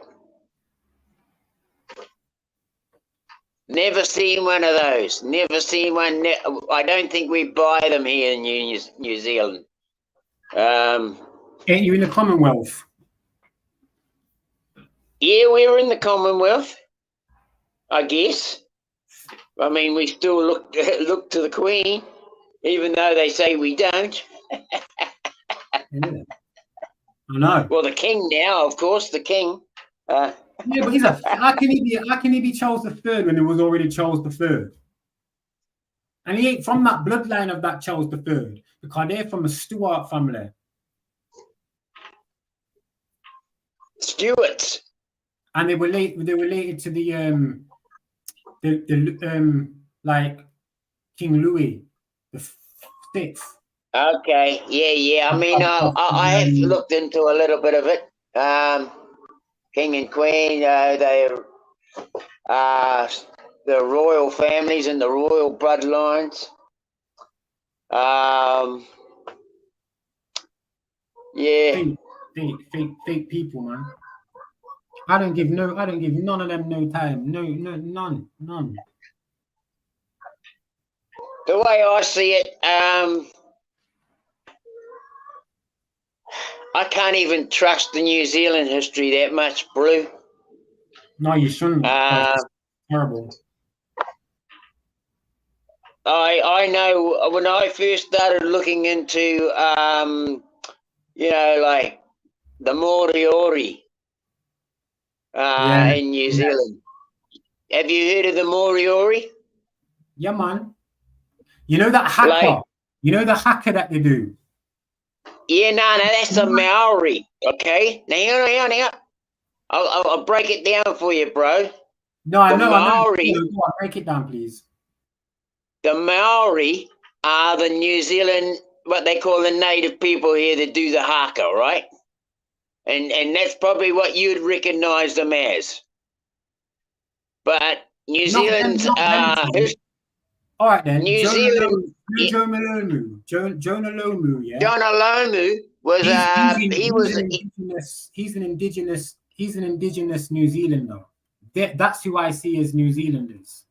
Them types. Right. Well, that I can tell you now. He's part Polynesian. He is from the islands as well. Yeah. Right. Of the Negritos and that. And so you've got Niue Islanders, Cook Islanders. Yeah, from Roger Cook, Thomas Cook. When he came, and they're all the islands that these founders found, right? They all found these islands, and they're all named under the New Zealand government as lands in New Zealand, right? Yeah. But they're not necessarily the native people here. I know that. You had Moors that came first in the 1700s, and then you had Thomas Cook come 1889 or 1898, one of the two, as a Briton. He came, and that's when obviously they started sending over criminals to Australia and all of that, and places, and capturing all of these islands from indigenous people. Yeah, I have thought about. I've always wanted to go to the Kiwi. Well, you know how you're talking about that. Well, I'd like to know how all these native peoples, right, have no history of the Tartarian buildings that we see. What do you mean native? When you say native, what do you mean by that? Well, I mean, if you've got a building, okay, you've got a building that half of it's half of its window is under the ground, right? So somehow that building got swallowed in mud. Okay, but then you have a culture here who is playing the haka. That's not doing the theirs, man. haka. That's not, yeah, but they're not original to that. They're not original to that. They're not the people don't like that. When I see that, I don't like it. I've never liked it. Because that's I not can't them. see, They're I not can't original. see, excuse me, Same I with can't see Australia, any same of with those Australia. people showing any history of that building in their life. Even the Australian people, we talk about the native Australian people, right? Do you know the Well, people? Joe Dean, check it. You there know were the people. Tartarian buildings there. How do they not know? Why isn't it in their history? Yeah, but you know all this Tartaria stuff, right? I'm not gonna lie. No one talked about Tartaria, and before it was fed to us. We never heard about no Tartaria, no history books before until these people started pushing it out. And I mean the establishment. So I don't even know about Tartaria, whether it's real or not, because it's funny how no one's ever had a Tartarian map before, but now there's all maps everywhere on Google and YouTube and everywhere. Yet it wasn't before. How come in history no one's ever spoke about it in certain history books? Tartaria's never come up. So yeah, weird. But yeah, so that's a big question for me, right? So that's a big question for me. So where did Tartaria come from, or where did history come from if none of these people have them in their history? It's made up, like Roman history. You have to add 753 years on, because that's when they came into prominence. It's like with Greek, you have classic and Orthodox. No, you have ancient and classic. Ancient Greek. So to me, we've been showing we're being shown an artificial world compared to a natural world. That's what I'm seeing, right? Yeah, because like I say, ancient Greek was made up in the 60s and 70s in like Oxford and Cambridge, in these types of universities. You have classical Greek, but that's only going back as far as like 1500s. You know what I'm saying? A lot of these things, like when you have the Renaissance, Rene means rebirth. So a Renaissance is a rebirth of a lot. And bearing in mind, this was going on when not when they say, but years later, because all of Europe, it was Gaul. So they were speaking Gaelic. They weren't speaking no Latin languages or anything like that. They were speaking Gaelic, Celtic, and around like in Spain and them places, Mediterranean, not even Spain, what called Spain, Sevilla, and I remember it's port of Gaul. So therefore, they were speaking Arabic and stuff, Aramaic and things like that. So you can, I've already pinpointed and seen and already looked through history. I've already been all around Europe, so I know like some of the people that have come and where they've gone and who they are.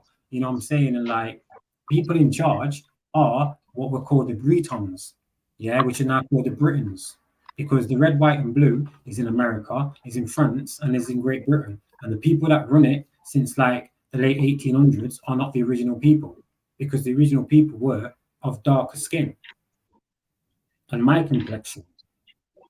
But bearing in mind, it wasn't what was called like racism and discrimination as what's been given to us in the last like 100 years. Therefore, it has to stand in my mind that we really need to, if you looked at all the divide and conquer mechanisms there are, the greatest one is the one that is flipping us away from the earth itself, right? And that's our biggest threat. And to lose our connection with nature and Mother Earth. I think that is our biggest threat. Right? Yeah, but it's as well though, because people seem to think here that like in general it was white people that was like doing a lot of evil stuff. But you have to remember in Europe you had the Moors, and they're the ones who created the Magna Carta, and they're the ones who was going around killing other kings who look like them or of their ethnicity and of other ethnicities. And if they didn't give governorship, you know, they had the Roman Catholic Church, they were Catholicism. They also introduced Islam through Catholicism. You know what I'm saying? So all these things are all interlinked anyway. You know what I mean? It's just now you don't really have many people of a certain ethnicity as a main feature or face like you see with so-called white people. You know what I'm saying? But then again, anyone that gets given of any so-called prominence are puppets anyway now. So this system just comes from, you see it now. You see the same people having the same wars now, going into certain countries and still occupying. That's why it's always America and Britain, because the people that run Britain are the same people that run France and are the same people that run America. They're of that same bloodline. Yes, Warfare K. Peace, brethren. Thanks for coming by. You know what I'm saying? So this is why, yeah, you have to kind of push back sometimes on any racial or ethnic discrimination, because when you look at the top, you will see all ethnicities. You know what I'm saying? On our level, this is where the tests are. This is where they experiment with racial divide, with you know these alphabet corporations that come out to gauge the general public and how it operates in society. Absolutely. I totally agree, Blue. I mean, everything I feel is a gauge. It's to evaluate our level of progress, basically, to live in this scripted world, really, isn't it? Well, not even we're being evaluated daily, aren't we? Yeah, but I think also though, like how you said that, I think they it's like they've got updates on the progress of how the products are operating in the system within this new program we've put out now. You know what I'm saying? Like Sims, you know, let's get the new update for Sims, like the little game where you used to like push little people about, make them do things and give them instructions. Sounds like us. Like it's like you've got someone from a higher echelon saying to somebody, you know, like a game, you know, I've got a new update, new program. I want to see how these simulations operate. I want a progress update in a couple months, and that's how it is. That's like I say, this is why they always change thresholds of certain criminal activities. This is why they will change without us even knowing, or adding to sections of certain statuses, legislations or regulations, because any little tweak of wording that we're not observing or have the not familiar with, yeah, it's going to alter our reality in some aspects. So again, it's a word that's been put on paper that is then binding to us now because of how we receive that word, which is then going to affect us, the general public.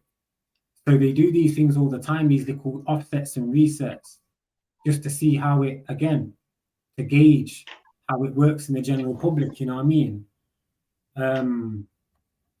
So yeah, I see it all in operation constantly.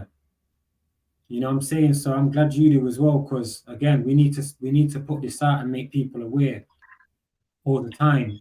You know, I don't want people thinking, you know, like a reset's like the ancestors did something. No, resets don't work like that. Resets work with currency. That's why they have wars. Corporation changes of presidents and prime ministers. These types of operations and coups are what reset, because again, it all makes us have to reset and change the way we may have to operate if we have businesses, or again, if we have anything within this system that has to do with their fiat currency. It affects us, and they do things exponentially without any what's the word? Reason.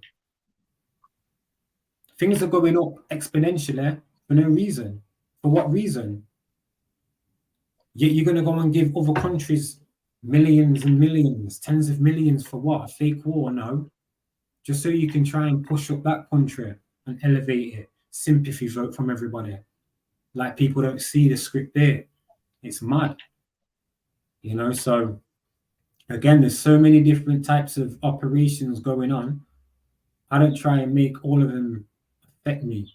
And that's just by ignoring them. Not ignoring them, but seeing them, knowing about it, but not giving too much energy to it, because it's not going to serve any purpose. I am not in no political stance to do anything.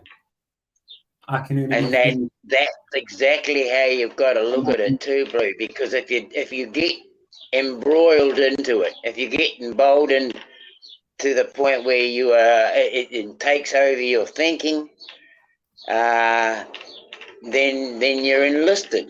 And once you're enlisted, you're part of whatever that the team. You're part of the team. Exactly. And so, you know, that's something that's been rather a big eye opener for me.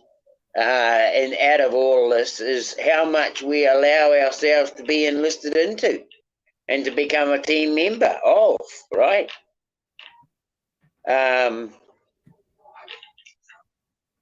You know, I mean, I like to kind of think to myself that I'm living in the country and I'm kind of escaping a lot of this stuff. And in a lot of ways, I probably am. One of them, the biggest one, of course, and is like we're just talking now, is not to become a team member.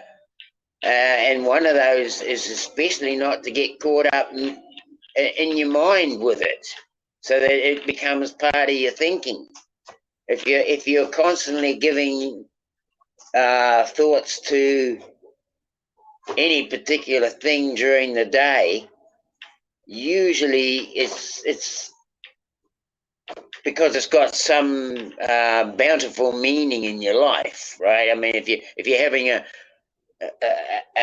to and fro argument between yourself over an incident that happened between you and your partner, well, that's obviously what, you know, that's how your mind's going to be thinking for the day, and it's usually you're going to come home at night and something's going to erupt out of that. And so it goes to the same way too when we think about what's going on with the world itself. You know, these wars, these agendas.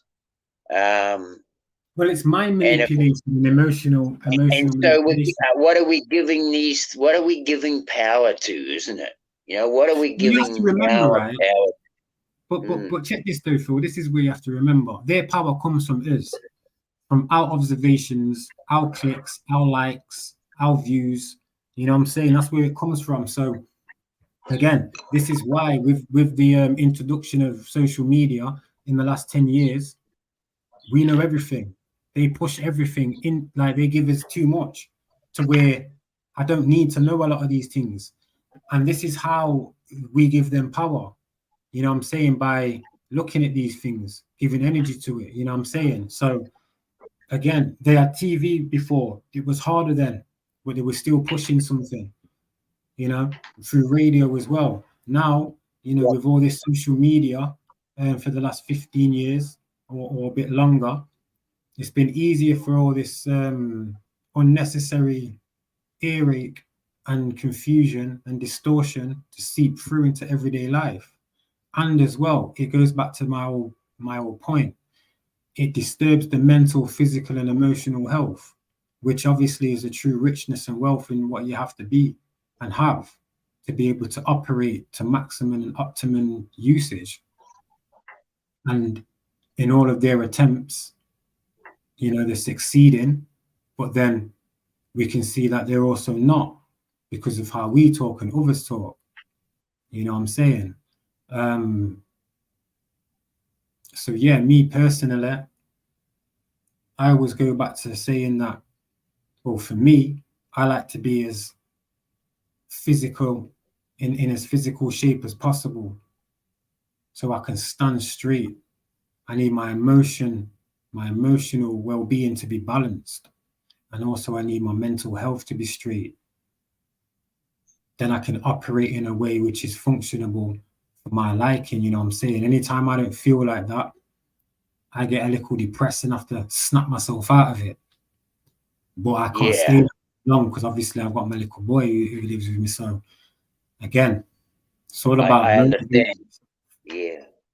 I mean, we had a person, there was a joker in town, and he stayed with a friend of mine, and he'd been given the marching orders, and he didn't have anywhere to go. And so I came and asked mine, I says, would you be all right if we had this young fella come and stay for a while until he gets back on his feet?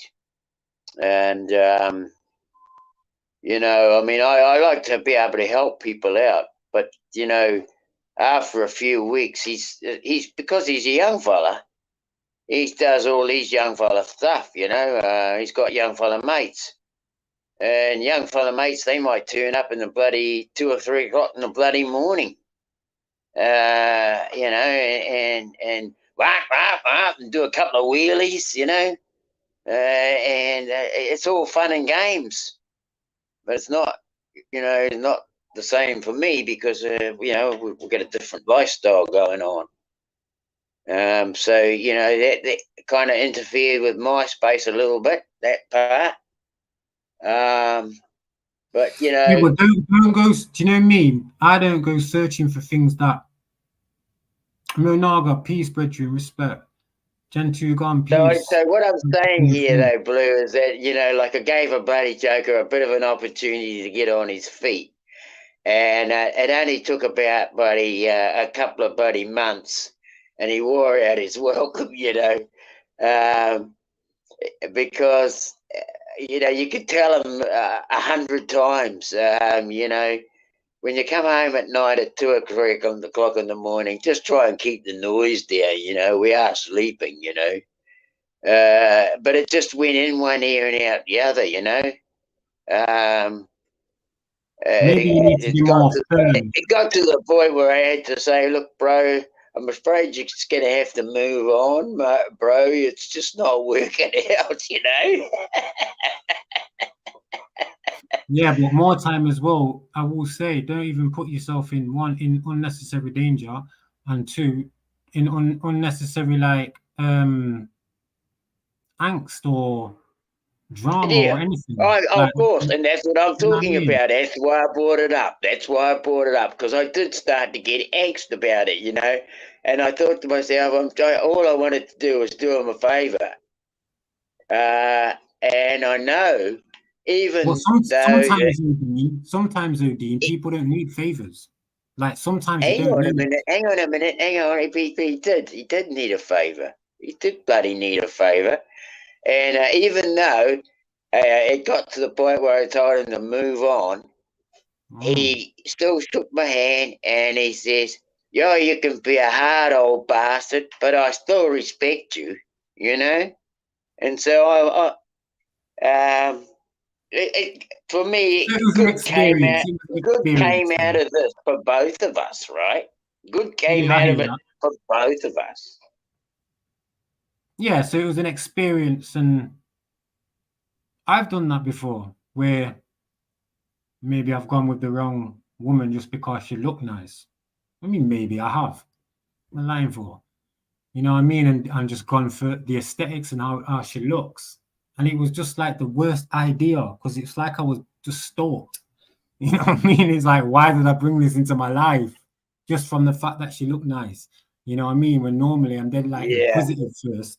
You know what I'm saying? But yeah, we all have to make certain mistakes unknowingly to find out this is experience. So maybe, because mistake is just mistake. You just mistook or mistaken the situation. That's all that is. It ain't nothing bad. No, it's nothing bad. I mean, he had a different. He's got a, you know, he's younger than me, and he lives a different type of lifestyle compared to me. And but it opened my eyes to his lifestyle, But it gave him a different view of different lifestyles too. And I felt, even though, he'd probably thinking to himself he wouldn't mind still being here.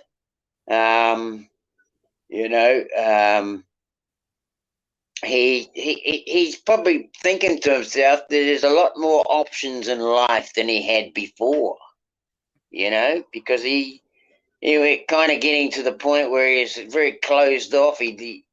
What I saw is these kids that live in their bloody rooms and never come out, A lot of children are like that though now, because a lot of adults are wrapped up in their own stuff.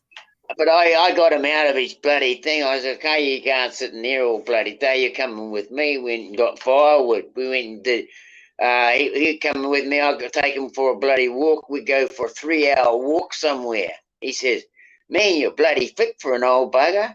Oh, but,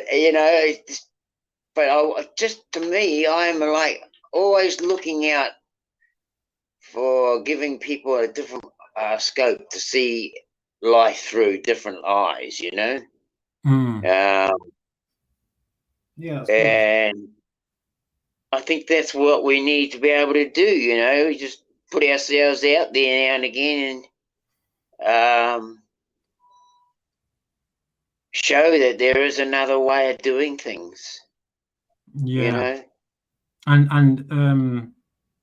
Yeah, unfortunately I'd like to go on a bit longer, but it's like 11:30 now. I'm tired. Yeah, I know you'll be getting late, bro, and you've got family and you got your kid, and I own your child. I should emphasize on me at 7 in the morning. And children come first in this, and so I appreciate what you're doing here, Blue, and thanks very much for allowing me to come up and no, anytime. I appreciate you coming up. It's been good. Because I was going to say dribble in your ear, but then I know I'm not dribbling in anyone's ear. I know I'm talking, and I know I'm talking the real stuff that's in my head. No, and I know people appreciate that, and I'm glad to be here and to be able to talk freely and openly without having any agendas, right?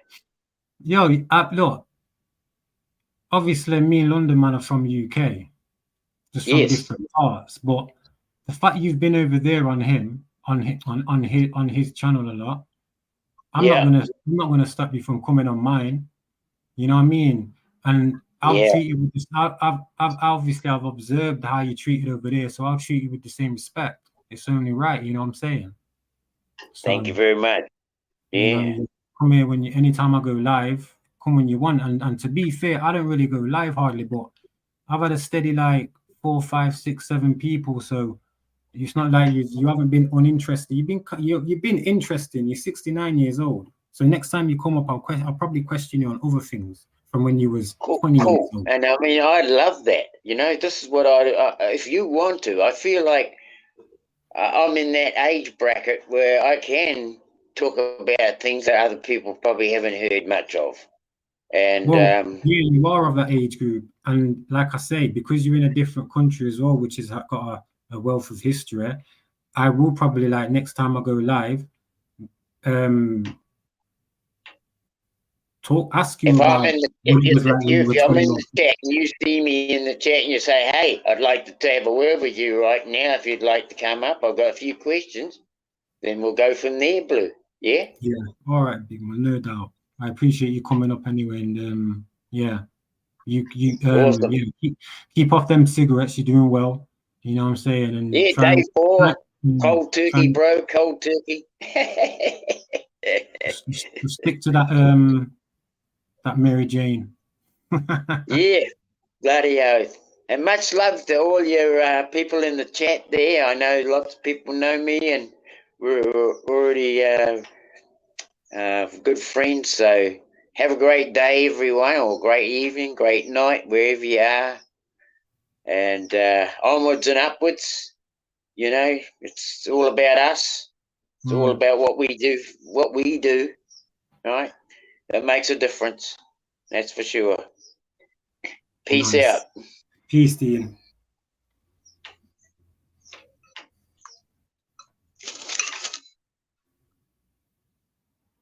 Yeah, to infinity and beyond. To infinity and beyond. No, I'm joking. I actually say it like that when I'm with my kids, though. Got bare different voices I got to do, man. I do Marge Simpson, I'm not going to do it. It's too loud. I'm so random. I like being random. You know what I mean? Sometimes I like being unorganized in my brain. Just talking hella like. See, at a certain time I'll talk to somebody, you know, I'll leave that topic and go back to a topic previous in the middle of the sentence or something like that. But that's how I work sometimes. Yeah. Yo, listen, real talk though. Mental health, yeah, gets thrown around a lot. You know what I'm saying? Gets used a lot certain times. But look at it this way. Certain time you're just not feeling right, or you feel out of sync, or you wake up and you just feel disturbed or something. You know what I'm saying? Just take a minute to go into yourself and ask why you feel like that. You know what I'm saying? Start observing yourself more. You know what I'm saying? The best person to talk to is you. Because you know what's going on with you. You should do. I should hope you. If not, then it's I don't know. You know what I'm saying? Trust me. Knowing oneself, yeah, is the best thing. Because ain't no one really gonna tell you about you. You can tell them. Peace, Dean. Like, yo, I ain't spoke to someone for that long really like that. That's mad. That's mad. Certain people bring out like, I love words. I like words. I like breaking down the words and getting to what they really mean. I like saying it in a different way. Like the word mistake. I like saying it as mistake. Like you mistake something. Because sometimes a word said a certain way can put more emphasis on it. Oh, that's a mistake. Instead of, oh, you mistaken that. Or you mistaken me for whatever it said. Like I say, vibration, context, all of this. You know what I'm saying? There's so many ways of like diffusing like certain issues, just the way you say things and how you say it. You might want to say something else, but just no, don't be the negative, be the positive. You know, be the bigger man. We need some bigger men out there. Be the bigger man. But yeah, respect everyone for joining, listening, coming through. It's nice, man. Respect. I ain't even got. Let's put my StreamYard upgrade off me. I can't been on for so long, but appreciate everyone coming through. I can't even put that blue thing on there, that wrench thing. Bro, I can't even change my friggin' StreamYard thing icon. You need to upgrade for that. Is that how petty they are? I swear down, I probably just cancelled because of that already, and I just can't remember. Can't petty like that. Do you know what? I speak longer in it, but I'll just start chatting doo-doo and just making a fool of myself. You know what I'm saying? Like my youth say or something. But yo, peace and love, man. Take care. Look after yourself. Yeah. Look after your children. Look after your loved ones. Yeah. Peace.